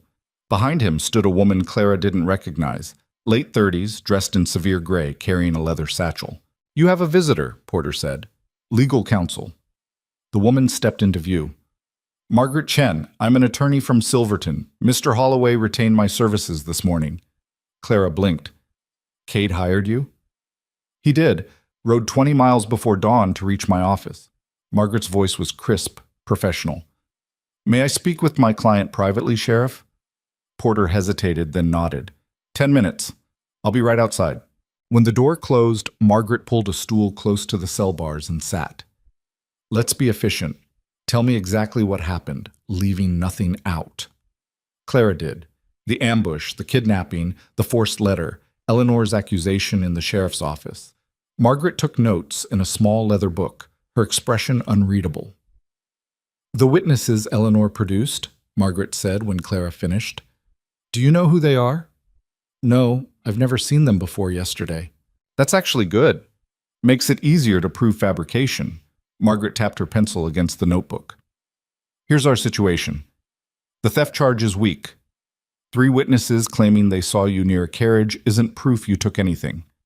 But it's enough to hold you for arraignment. That's scheduled for tomorrow morning." Clara's stomach sank. "What happens then?" "Judge Harmon will hear the charges. He's not on the Voss payroll, but he's conservative and doesn't like disruption. If Eleanor's lawyer presents a compelling case, he might bind you over for trial. That means weeks in this cell waiting for a circuit judge." "Weeks?" "Possibly months." Margaret's expression softened slightly. "I won't lie to you, Miss Whitmore. This is a dangerous situation. Eleanor Voss has resources and connections. She's playing a long game." "What's the short game?" Clara asked. "Because I don't have months." Margaret studied her for a moment. "The short game is forcing her hand, making her reveal herself before she can build an airtight case. But that's risky." "Everything's risky at this point." "True." Margaret stood, gathering her things. "Mr. Holloway said you're tougher than you look. I hope he's right, because tomorrow is going to test that." After she left, Clara lay back on the thin cot and stared at the ceiling cracks again. Somewhere outside, the sun was setting. She could see a slice of orange sky through the high window. She thought about the ranch, about Ash, the gray mare who'd been the first animal she'd saved, about Miguel's quiet respect and Iris's grudging acceptance, about Cade's hands, rough and gentle at the same time, checking her for injuries after the kidnapping, about the way he'd said, "Someone I can't afford to lose." Clara closed her eyes. She'd survived this. She had to. The night dragged. Clara dozed fitfully, waking at every sound. Once she heard shouting outside, male voices, angry. She couldn't make out words, but she recognized Cade's tone. He was out there fighting for her while she sat locked in a cage. Morning came gray and cold. Porter brought weak coffee and hardtack that tasted like sawdust. Clara forced herself to eat anyway. She'd need her strength. At 9 o'clock, Porter unlocked the cell. Arraignment's in 30 minutes. You'll be cuffed for transport. Is that necessary? The courthouse is across the street. Regulations. His voice was apologetic but firm. Sorry, Miss Whitmore. The handcuffs felt familiar now. Clara walked out of the jail with her head up, refusing to show weakness. A small crowd had gathered outside the courthouse, curious townspeople, probably hoping for entertainment. Clara spotted Cade immediately. He stood near the courthouse steps with Miguel and Iris flanking him like bodyguards. When he saw her, something fierce and protective flashed across his face. Eleanor was there too, of course. She stood with her lawyer and 3 well-dressed strangers who had to be the lying witnesses. Eleanor's expression was serene, almost sympathetic. It made Clara want to spit. The courthouse was a single room with benches, a raised platform for the judge, and windows that let in weak morning light. Judge Harmon was already seated, an older man with iron gray hair and the weathered look of someone who'd spent years riding circuit through hard country. All rise for the arraignment of Clara Whitmore, the bailiff called. Clara stood beside Margaret Chen. Her legs shook, but she locked her knees and kept her face neutral. Judge Harmon reviewed the documents in front of him. Miss Whitmore, you're charged with theft of $300 from Miss Eleanor Voss. How do you plead? Not guilty, Your Honor. Clara's voice came out steady. Your Honor, Thomas Blackwood stood smoothly. The prosecution has 3 witnesses who place Miss Whitmore at the scene of the theft. We also have evidence that she's been living beyond her means, wearing clothes and using resources inconsistent with her station. This suggests both motive and opportunity. Margaret stood. Those resources are wages earned through legitimate employment at the Holloway Ranch. As for the witnesses, we question their credibility and intend to prove they were paid to provide false testimony. That's a serious accusation, Miss Chen, Harmon said. It's a serious case, Your Honor. My client has been the target of a sustained campaign of harassment by Miss Voss, including a kidnapping attempt just 2 days ago. Murmurs rippled through the courtroom. Eleanor's expression didn't change, but Blackwood stood quickly. Your Honor, these wild claims are clearly an attempt to deflect from the actual crime. Miss Voss is the victim here, not the defendant. Perhaps both are victims, Margaret said, of a system that allows wealth and influence to manipulate justice. Harmon's eyes narrowed. Miss Chen, I won't have my courtroom turned into a political forum. Stick to the facts. The facts are these, Your Honor. Miss Whitmore was at the Holloway Ranch the entire day of the alleged theft. We have 4 witnesses who can corroborate this. Mr. Holloway, Miguel Reyes, Iris Blackwood, and Thomas Parker, all respected members of this community. Respected by whom? Blackwood interjected. Mr. Holloway is known to have poor judgment when it comes to hiring. Miguel Reyes is Mexican. Iris Blackwood is an unmarried woman doing men's work. And Thomas Parker is barely out of boyhood. These are hardly credible character witnesses. Clara felt rage burn through her chest. She started to speak, but Margaret's hand on her arm stopped her. Your Honor, Margaret said calmly, Mr. Blackwood just revealed his case has nothing to do with evidence and everything to do with prejudice. He's not interested in justice. He's interested in destroying a young woman whose only crime was refusing to be intimidated by someone with more money and power. The courtroom erupted, people shouting, the bailiff calling for order. Harmon slammed his gavel repeatedly. Silence! I will have order or I'll clear this courtroom. The noise died down. Harmon looked between Margaret and Blackwood, clearly irritated with both. Here's what's going to happen, he said. I'm setting a preliminary hearing for 3 days from now. Both sides will present witnesses and evidence. Until then, Miss Whitmore will remain in custody.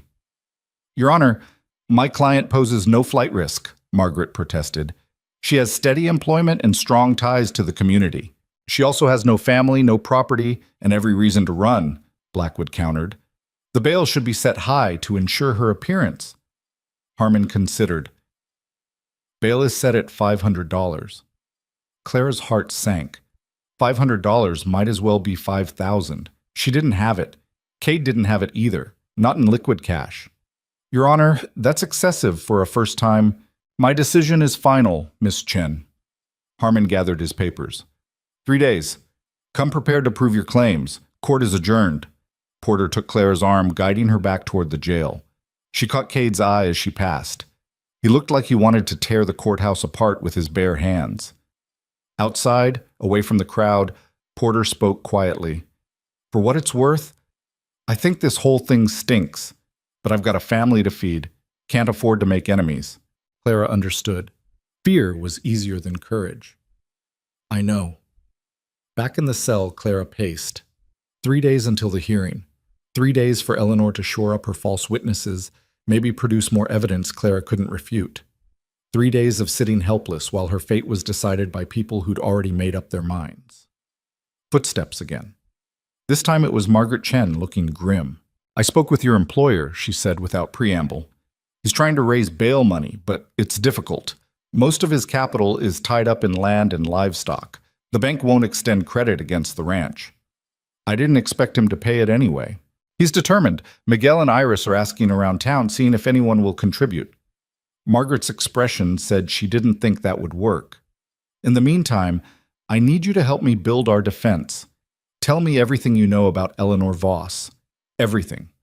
Clara spent the next hour recounting Eleanor's visits to the ranch, her veiled threats, the way she'd turned the town against Clara with careful gossip. Margaret took notes, asking sharp questions. The kidnapping is our strongest card, Margaret said finally.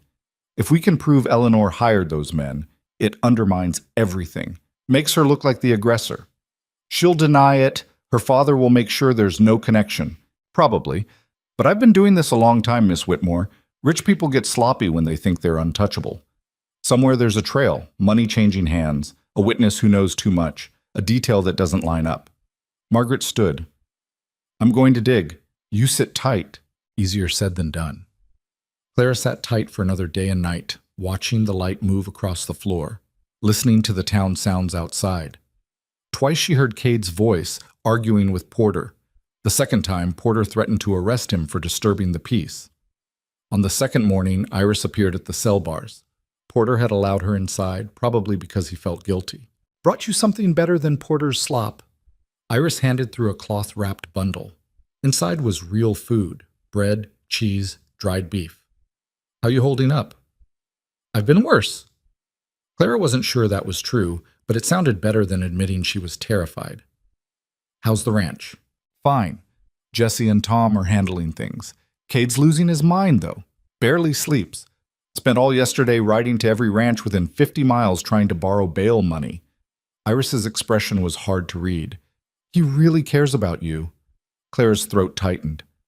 I know. Do you? Iris leaned against the bars. Because from where I'm standing, you're still expecting to lose. Still planning your exit. I'm being realistic. You're being scared. Iris's voice wasn't unkind. Look, when I first met you, I thought you were dead weight. Some city girl playing farm dress-up. But you proved me wrong. You worked harder than men twice your size. You saved animals everyone else gave up on. You stabbed a kidnapper with a damn pencil. Iris smiled slightly. You're tougher than you think, Clara. Stop acting like you're already beaten. Before Clara could respond, shouting erupted outside. Male voices, angry and getting louder. Iris straightened. That's Cade. They heard the front door bang open. Heavy footsteps, then Cade's voice, loud enough to carry through the walls. I want to see her, now. Mr. Holloway, visiting hours? I don't care about visiting hours. Either let me see her or arrest me too. Porter's resigned sigh was audible even from the cell. 5 minutes, that's all you get. Cade appeared, looking like he'd been dragged through hell backward. His clothes were dusty, his face unshaven, dark circles under his eyes. But when he saw Clara, relief flooded his expression. You okay? I'm fine. You look terrible. Thanks. He gripped the bars, knuckles white. Listen, I don't have much time. Margaret found something. One of Eleanor's witnesses, man named Robert Grimes, has a gambling debt at the saloon. Big one. It got paid off the same day he agreed to testify against you. Clara's pulse quickened. Can she prove Eleanor paid it? Working on it. The saloon owner keeps records. If we can show Grimes got money from the Voss accounts, it proves witness tampering. Eleanor's too smart to use her own accounts. Maybe. But her father's business manager isn't as careful. Margaret's pulling bank records now. Cade's expression was fierce. We're going to beat this, Clara, I promise. Clara wanted to believe him, but she'd been disappointed too many times. What if we can't? What if the judge doesn't care about the evidence? Then I break you out and we run. Cade said it like he meant it. Mexico, Canada, somewhere they can't touch us. I don't care. I'm not letting you rot in jail for a crime you didn't commit. You'd lose everything. The ranch, your reputation. I don't care. His voice cracked. Rachel's gone. The ranch is just land and buildings. But you're here, you're real, and I'm not losing someone else. He stopped, jaw working. Clara's heart hammered. Someone you what? Cade looked at her, and Clara saw everything he wasn't saying written across his face. Fear and hope and something raw that made her chest ache. Time's up, Holloway, Porter said from the doorway. Cade didn't move. 3 more minutes? Now, or I call the bailiff. Cade swore viciously but stepped back from the bars. 3 days. That's all we need. 3 days, and this is over. Clara nodded, not trusting her voice. After he left, Iris gave Clara a knowing look. Still think you're going to lose? Clara didn't answer. The 3rd day arrived like a storm on the horizon, inevitable and dangerous. Clara woke before dawn, unable to sleep. Porter brought breakfast, but she couldn't eat. Margaret arrived early, looking energized. We got him! Grimes! He cracked last night after Margaret confronted him with the payment records. He admitted Eleanor's father's business manager paid him $200 to claim he saw you near the carriage. Clara's hands shook. Will he testify to that? He already did. Gave a sworn statement to the federal marshal this morning. Margaret's smile was sharp. Eleanor doesn't know yet. We're saving it for the hearing. The courtroom was packed when they arrived. Seemed like half the territory had shown up to watch. Clara saw Cade in the front row with Miguel, Iris, Tom, and Jessie. Their presence steadied her. Eleanor sat across the aisle looking immaculate in emerald silk, completely composed, like this was just another social event. Judge Harmon entered, and everyone stood. When they sat again, the room crackled with tension. This is a preliminary hearing in the matter of the Territory versus Clara Whitmore, Harmon said. Mr. Blackwood, present your case. Blackwood stood smoothly. Your Honor, the prosecution will show that the defendant, a woman of no fixed address and questionable character, stole $300 from Miss Eleanor Voss on the afternoon of October 15th. We have 3 witnesses who place her at the scene. He called his first witness, a woman named Sarah Pritchard, who claimed she saw Clara near Eleanor's carriage. Her testimony was smooth, practiced, too practiced. Margaret stood for cross-examination. Mrs. Pritchard, how much did the Voss family pay you to lie today? The courtroom erupted. Blackwood shot to his feet. Objection! Counsel is making baseless accusations. I can prove it's not baseless, Your Honor, Margaret said calmly. She held up a document. This is a bank statement showing a deposit of $150 into Mrs. Pritchard's account on October 16th, the day after she agreed to testify. The money came from Voss Family Holdings. Pritchard's face went white. That was for lying under oath? Margaret's voice was cold. That's perjury, Mrs. Pritchard. A felony. Harmon slammed his gavel. Order! Mrs. Pritchard, you will answer the question. But Pritchard was already standing, gathering her skirts. I need to leave. I'm not feeling well. Sit down, Harmon ordered. Bailiff, make sure she doesn't leave this courtroom. Blackwood tried to recover. Your Honor, even if one witness is compromised, we have 2 others. Actually, you don't, Margaret called out. The prosecution may call Robert Grimes. Grimes entered looking sick. He took the stand with shaking hands. Mr. Grimes, Margaret said, did you witness Miss Whitmore committing any theft? No, ma'am. Did someone pay you to say you did? Grimes swallowed hard. Yes, ma'am. Mr. Warren, who manages the Voss accounts. He gave me $200 to testify I saw Miss Whitmore near the carriage. The courtroom exploded. Clara heard Eleanor's sharp intake of breath, saw her exchange a panicked look with Blackwood. Harmon's gavel slammed repeatedly. Order! I will have order! When the noise died down, Margaret continued. Mr. Grimes, did anyone else know about this arrangement? I don't know, ma'am. Warren said it was important business, that Miss Voss needed help dealing with a dangerous woman. Grimes looked at Clara, then away. I needed the money. I'm sorry. Margaret turned to Harmon. Your Honor, the prosecution's case is built entirely on purchase testimony. Every witness was paid by the Voss family to lie. This is witness tampering, conspiracy to commit perjury, and malicious prosecution. I move for immediate dismissal of all charges. Blackwood stood, face red. Your Honor, these allegations against my client are inflammatory and backed by bank records and sworn testimony, Margaret interrupted. Would you like to add obstruction of justice to Miss Voss's charges? Eleanor stood, finally losing her composure. This is absurd. That woman is a criminal and a liar. She seduced Cade Holloway and wormed her way into his life for money. Everyone knows it.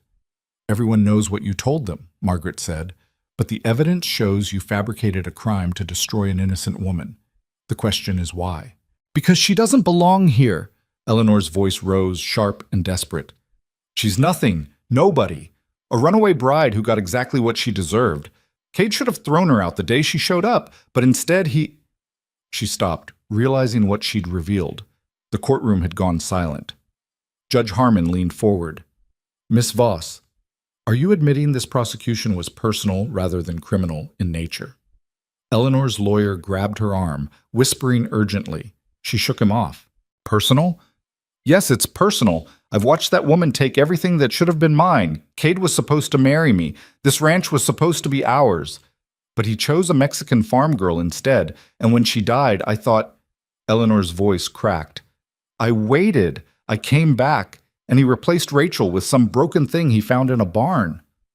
Clara felt the words like slaps, but she kept her face neutral, gave Eleanor nothing. Cade stood. Your Honor, I'd like to address the court. Sit down, Mr. Holloway, Harmon said, but without heat. With respect, Your Honor, I won't. Cade moved into the center aisle. Miss Voss is right about one thing. I did choose Rachel over her, and I'd make that choice 1,000 more times because Rachel was honest and brave and everything Eleanor will never be. Eleanor's face twisted. And you're right that Clara Whitmore showed up at my ranch with nothing, Cade continued. She was broken and scared and had every reason to give up. But she didn't. She saved my animals when nobody else could. She worked harder than any hand I've hired. She risked her life to protect people she barely knew. That's not weakness, Eleanor. That's strength you'll never understand. How touching, Eleanor spat. The rough frontiersman defending his pet charity case. She's not a charity case. Cade's voice was quiet, but carried through the courtroom. She's the woman I love, and I'm not letting you destroy her to satisfy your ego. The courtroom erupted again. Clara couldn't breathe, couldn't think. Did Cade just, in front of everyone? Harmon's gavel slammed. Enough! All of you, sit down and be quiet. Slowly, order returned. Harmon looked exhausted. Based on the evidence presented, he said heavily, I'm dismissing all charges against Clara Whitmore. Furthermore, I'm referring this matter to the federal marshal for investigation of witness tampering, perjury, and conspiracy. Miss Voss, Mr. Blackwood, you're both ordered to remain in the territory pending that investigation. Eleanor's face went ashen. Blackwood started to protest, but Harmon cut him off. This hearing is concluded. Miss Whitmore, you're free to go. Porter unlocked Clara's handcuffs. The metal fell away, and for a moment she just stood there, stunned. Free. She was free. The courtroom dissolved into chaos, people talking, arguing, demanding explanations. Clara pushed through the crowd, not looking at anyone, just needing air. Outside, she leaned against the courthouse wall and gulped down deep breaths. The autumn sun was warm on her face. She could hear birds singing. She was free. Clara, she turned. Cade stood a few feet away, looking uncertain, like he wasn't sure she wanted him near her. You told the whole town you loved me, Clara said. Her voice shook. I did. That's going to cause problems. More gossip. Make things harder. I know. Eleanor's father will come after you now. After the ranch. He won't let this go. Probably not. Cade stepped closer. But I meant what I said. Every word. Clara's eyes burned. I don't know if I can love you back. I don't know if I'm capable of that anymore. Jonathan broke something in me. Jonathan was a coward who didn't deserve you, Cade said. And I'm not asking you to love me. I'm just asking you to stay. Let me prove that not every man is a liar. Let me show you what you're worth. Clara wanted to say yes, wanted to fall into his arms and believe everything would be fine. But she'd believed before, and it had destroyed her. I need time, she whispered, to figure out who I am when I'm not running or fighting or surviving. Take all the time you need, Cade's voice was rough. I'll be there, at the ranch, waiting. Miguel appeared, clearing his throat. Boss, we should go. Eleanor's making threats about her father's lawyers. Cade nodded, but didn't move. His eyes stayed on Clara. Come home when you're ready, he said quietly. Then he turned and walked away, leaving Clara standing alone in the afternoon sun. She watched him go. This man who'd risked everything to save her. This man who'd told a courtroom full of people he loved her without hesitation. This man who terrified her because she was starting to believe him. Margaret Chen appeared at her elbow. You did well in there. I barely said anything. Exactly. You let the evidence speak. Margaret handed her a card. If Eleanor's father tries anything, call me. I'm not done with this case yet. After Margaret left, Clara walked through town. People stared, but nobody spoke to her. The whispers followed her like shadows. She ended up at the general store. Howard Beckett looked up nervously when she entered. Miss Whitmore, I heard about the trial. Congratulations. Clara nodded. I need supplies, trail rations for 3 days, and a map of the territory. Howard's eyes widened. You leaving? Maybe. Haven't decided yet. She paid with the small wages Cade had given her before the arrest and walked out carrying the supplies. The map crinkled in her pocket, a promise of escape. She could leave. Right now. Just walk away from this town, this ranch, this complicated man who'd upended everything she thought she knew about trust. But as she stood on the town's main street, watching the sun sink toward the mountains, Clara thought about Ash waiting in her stall, about Miguel's quiet respect and Iris's grudging friendship, about fence lines needing repair and cattle that would get sick again without someone who understood them, about Cade's voice saying, "The woman I love," like it was simple truth instead of terrifying complexity. Clara looked at the road leading out of town. Then she looked at the road leading back to the ranch. She stood there for a long time, trying to decide which direction would hurt less. Finally, she started walking. Clara walked toward the ranch, not away from it. She hadn't consciously decided. Her feet just carried her in that direction while her mind churned through fear and possibility. The sun dropped lower, painting the hills in shades of copper and gold, and she kept walking. By the time the ranch came into view, full dark was settling. Lamplight glowed in the main house windows. Clara could see figures moving inside, probably Cade and the hands eating dinner, talking about the day. Normal things, like her world hadn't just been shaken apart and reassembled into an unfamiliar shape. She stopped at the barn instead of going to the house. Needed a moment before facing anyone. Inside, the familiar smell of hay and horses wrapped around her like a blanket.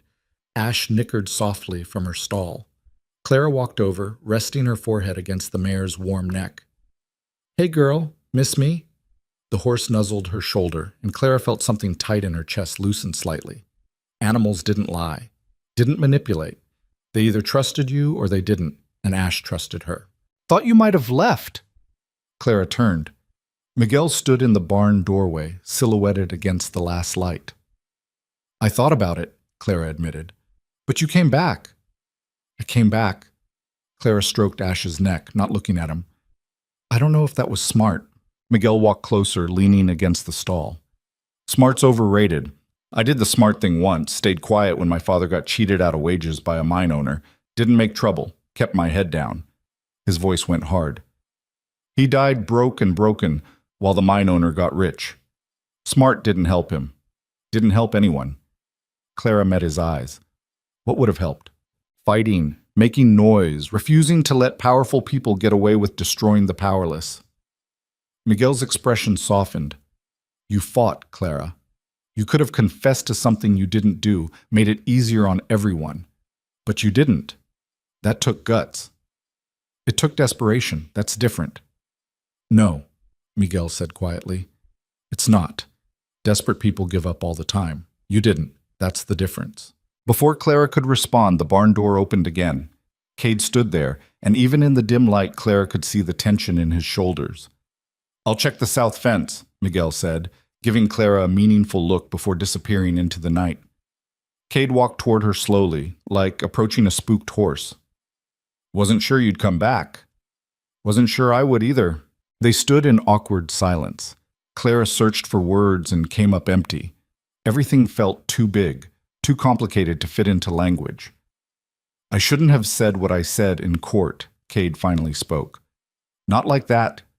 Not publicly. You deserved better than having your business announced to the whole territory." "You meant it, though. What you said. Every word." His voice was rough. "But that doesn't make it right, putting that on you when you've got enough to deal with." Clara turned back to Ash, fingers working through the mare's mane. "Jonathan told me he loved me. The day before the wedding. Said it looking right in my eyes, and I believed him completely. Then he disappeared with everything I had." Kay didn't interrupt. "So when you say it," Clara continued, voice shaking, "all I can think is, how do I know? How do I know you're not just another man who wants something from me? Who'll take what he needs and leave me with nothing?" "You don't know," Cade said simply. "That's the thing about trust. There's no guarantee. No proof. You just have to decide if someone's earned the chance to prove themselves." Clara laughed bitterly. "That's asking a lot." "Yeah, it is."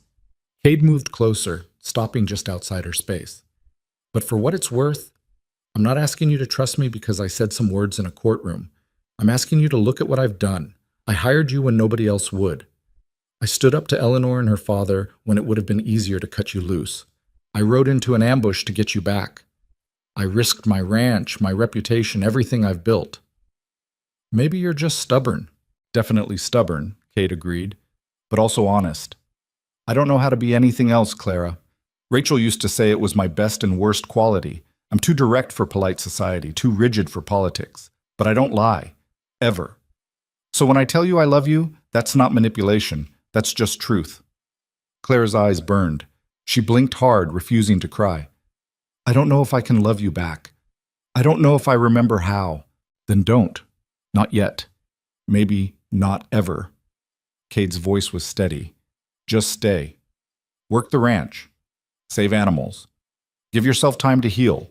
And if you ever decide you want more, I'll be here. If you don't, I'll still be here. Just in a different way." Clara finally turned to look at him directly. "Why? Why would you settle for that? Because having you here, even just as a friend and a hand, is better than not having you at all." Cade's expression was open, vulnerable in a way she'd never seen. "I've been alone for 4 years, Clara. I'm good at alone.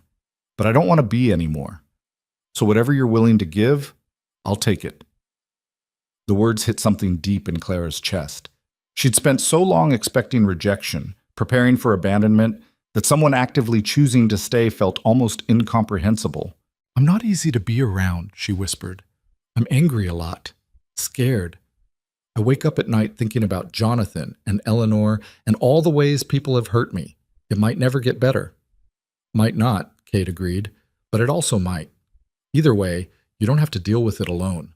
Clara looked at this man who'd found her in his barn, wearing a ruined wedding dress, and somehow decided she was worth fighting for.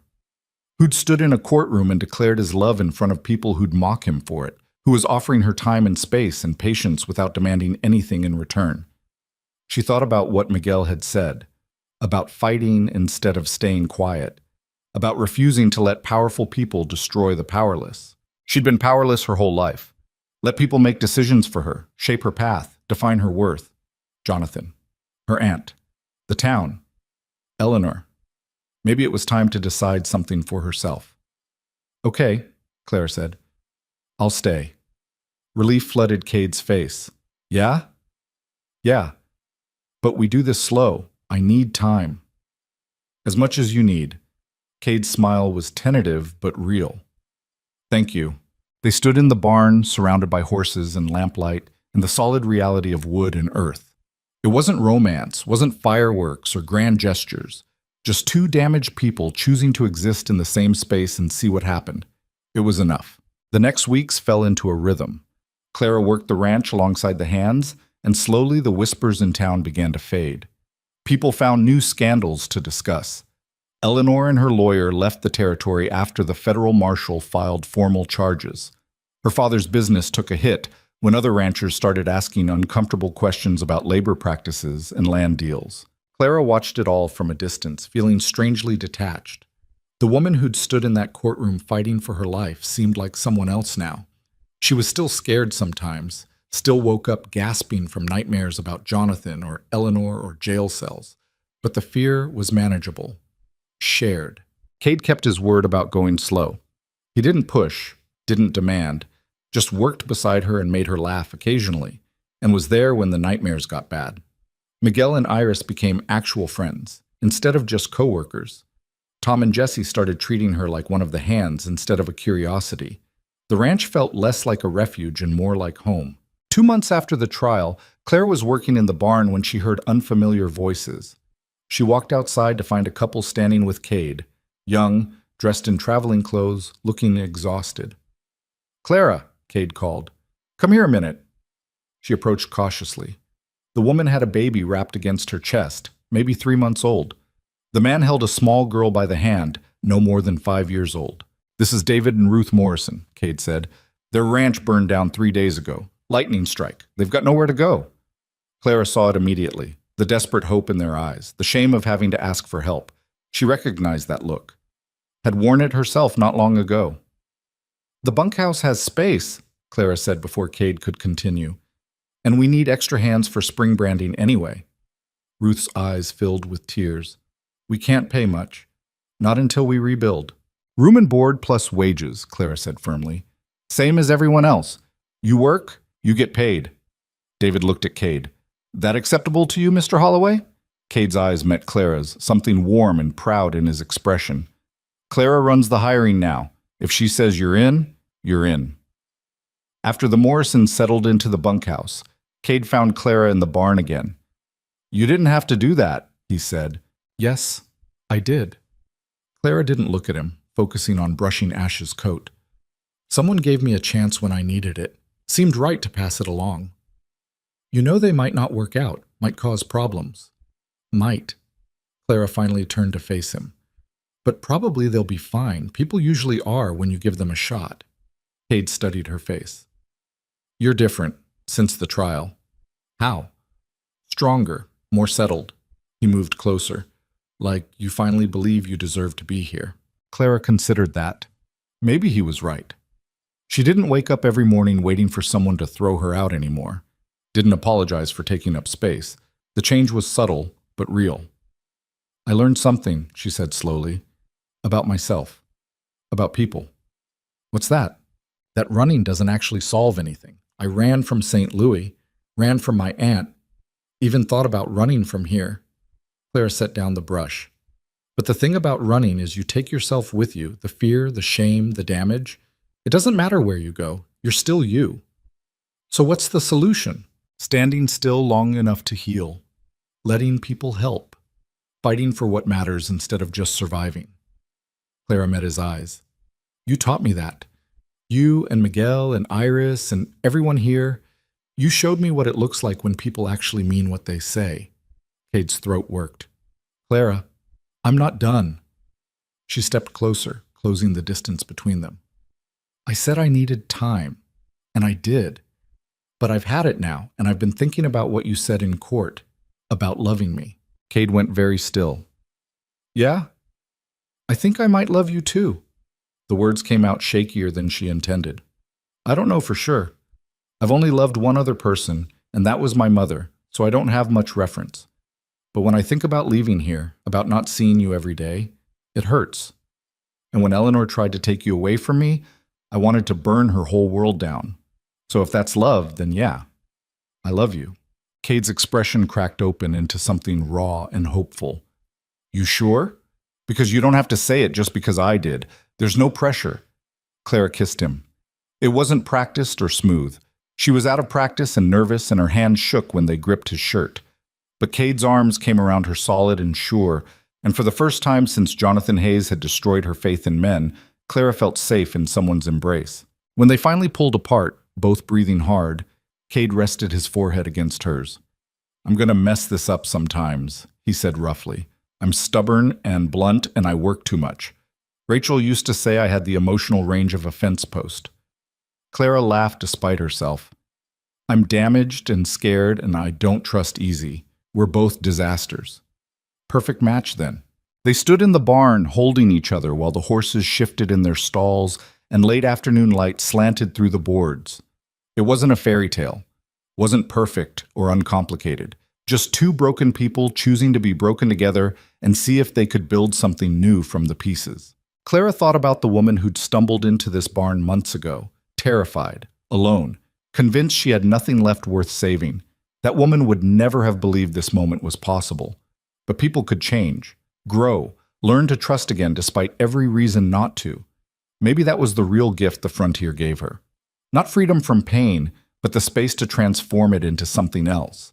Something harder and more resilient. 6 months after the trial, on a cold spring morning with frost still clinging to the grass, Claire and Cade stood in front of a small crowd in the ranch yard. Not a church this time. No fancy dress or elaborate ceremony. Just Clara in a simple blue dress that had belonged to Rachel, and Cade in his best clothes with his hair actually combed for once. Miguel stood as witness along with Iris, both looking pleased in their different ways. The Morrisons were there with their children, Tom and Jesse, a few ranchers from neighboring properties who'd become allies after Eleanor's scandal broke.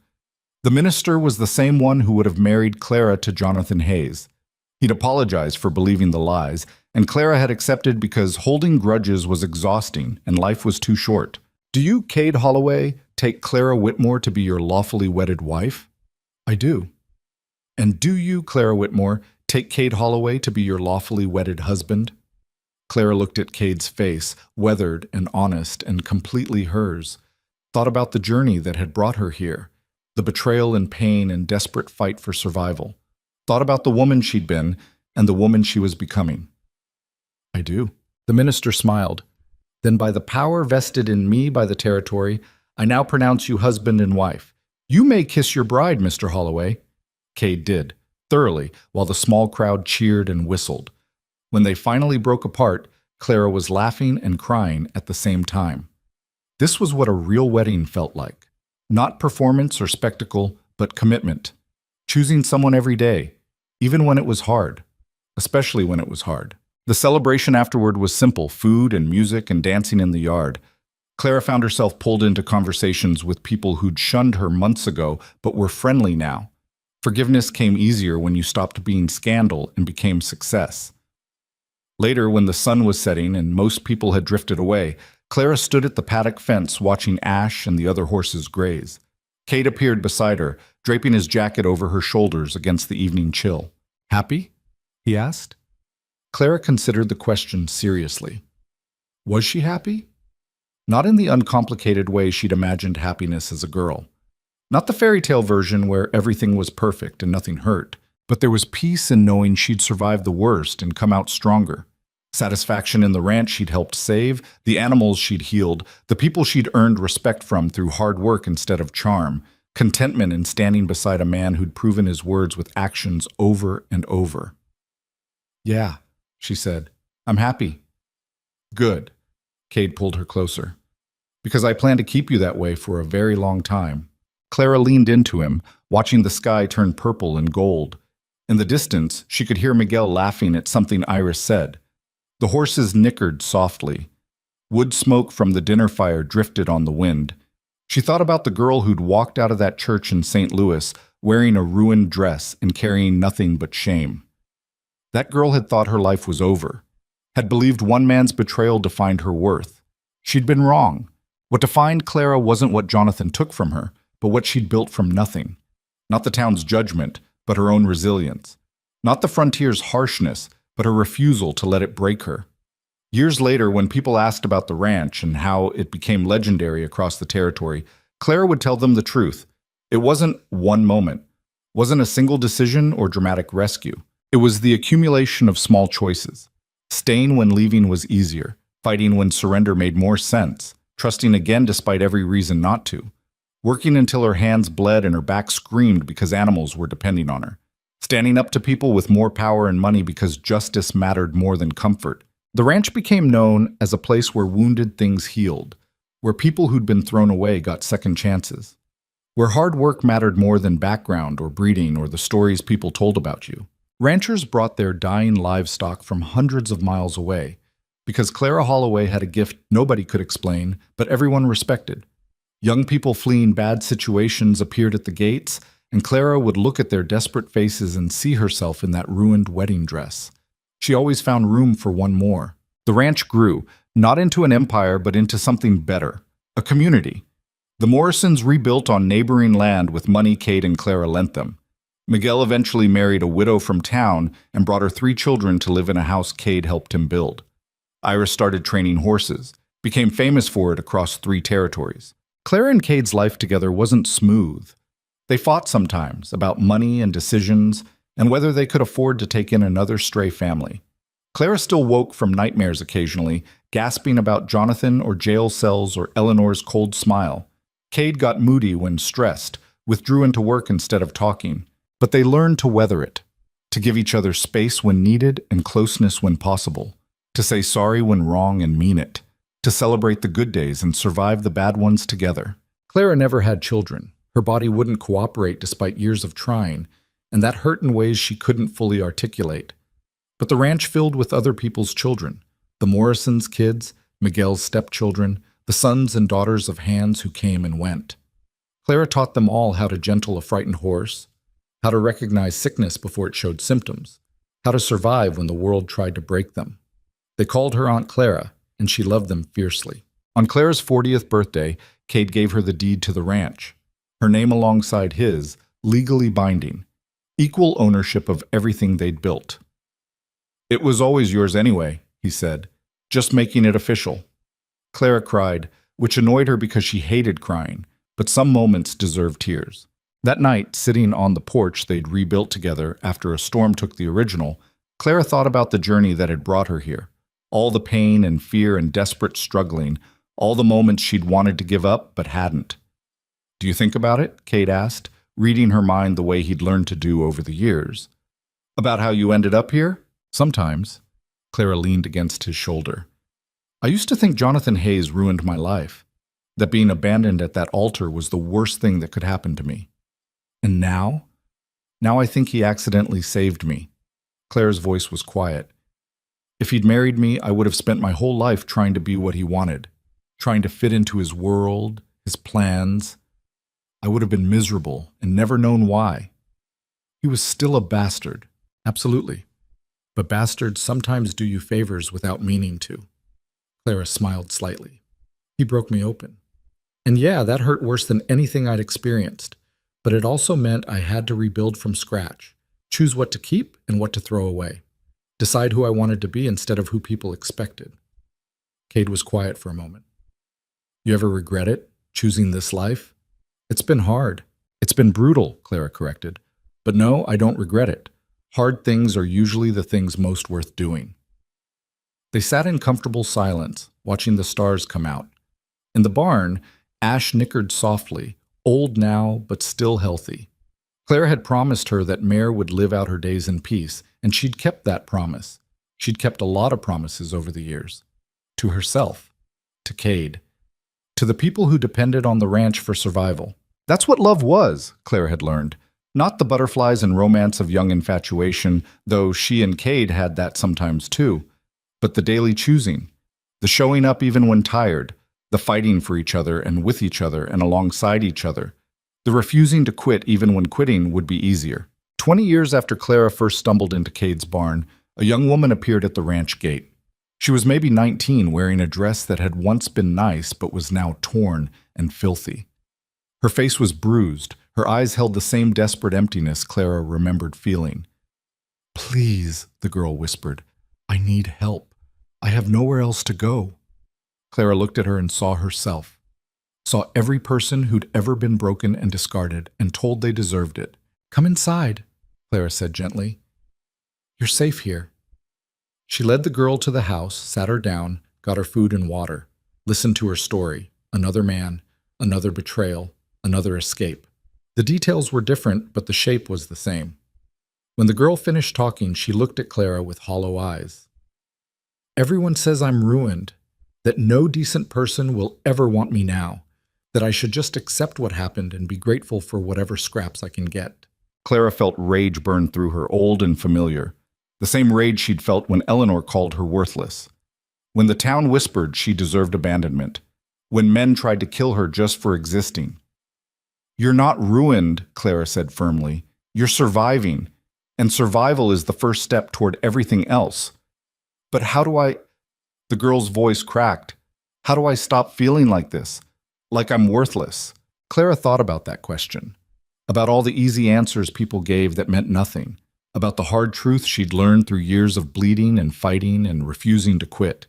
"You don't stop feeling it," Clara said honestly. "Not right away, maybe not for a long time, but you make different choices. You decide that other people's judgment doesn't define you. You find work that matters, people who see your worth, places where you belong. And slowly, piece by piece, you build a new life. One that's yours. One nobody can take away." "What if I can't? What if I'm not strong enough?" "You're strong enough." Clara gripped the girl's hand. "You know how I know? Because you made it here. You survived whatever happened and found the courage to ask for help. That's not weakness. That's the beginning of strength." The girl started crying, deep, wrenching sobs that shook her whole body. Clara held her, letting her break apart in a safe place. Sometimes you had to fall completely before you could start climbing back up. Later, after the girl fell asleep in the spare room, Clara walked out to the barn. Kate found her there, standing with Ash the way she always did when she needed to think. "Another one?" he asked. "Another one. You can't save them all, you know." Clara smiled slightly. "I know, but I can save this one, and maybe that's enough." Kate pulled her close. "You've built something good here, something important. I hope you know that." Clara did know. Not in the arrogant way, but in the quiet certainty that came from years of work. The ranch wasn't perfect. They still struggled with money sometimes, with drought and disease and all the things that tried to kill frontier life. But they survived. More than survived. They thrived in their own way. And people knew. Across the territory, when someone was desperate and broken and had nowhere else to turn, they pointed them toward the Holloway Ranch, toward Clara, who'd been broken herself and learned to build something better from the pieces. That was her legacy. Not wealth or fame or comfort, but the simple knowledge that she'd helped people survive when survival seemed impossible. That she'd proven worth wasn't determined by who wanted you or who threw you away, but by what you chose to build and who you chose to be. On her last day, and it would come eventually, though not for many years yet, Clara knew she'd have no regrets. She'd lived fully, loved honestly, fought hard, made mistakes, and learned from them. Built something lasting from nothing but stubbornness and the refusal to let the world's judgment define her. The woman who'd walked into that barn wearing a ruined wedding dress would have been proud. And maybe, Clara thought, as she stood in the lamplight with Cade's arms around her, and a frightened girl sleeping safe in their house, and horses breathing softly in their stalls, maybe that woman would also be surprised, because she'd thought her story was ending that night in the barn. But really, it was just beginning. The frontier had tried to break her. The world had thrown everything it could at her: betrayal, violence, lies, prison, poverty, scorn. And Clara Whitmore Holloway had survived it all. Not by being perfect or invulnerable, but by being stubborn and refusing to quit and learning that sometimes the strongest thing you can do is ask for help. She'd found home in the last place she expected, found love with a man who proved words with actions, found purpose in healing animals and helping people and building something that mattered. And if a girl in a ruined wedding dress could do that, then anyone could. That was the real lesson, the one Clara would spend the rest of her life teaching to every broken person who stumbled through her gates. You're not defined by what breaks you. You're defined by what you build afterward. And sometimes, the thing that nearly destroys you ends up being exactly what you needed to become who you were always meant to be. Clara smiled into the darkness, holding tight to the man she loved and the life she'd earned through blood and sweat and sheer determination. The barn door stood open behind her, the same door she'd stumbled through all those years ago. But she wasn't stumbling anymore.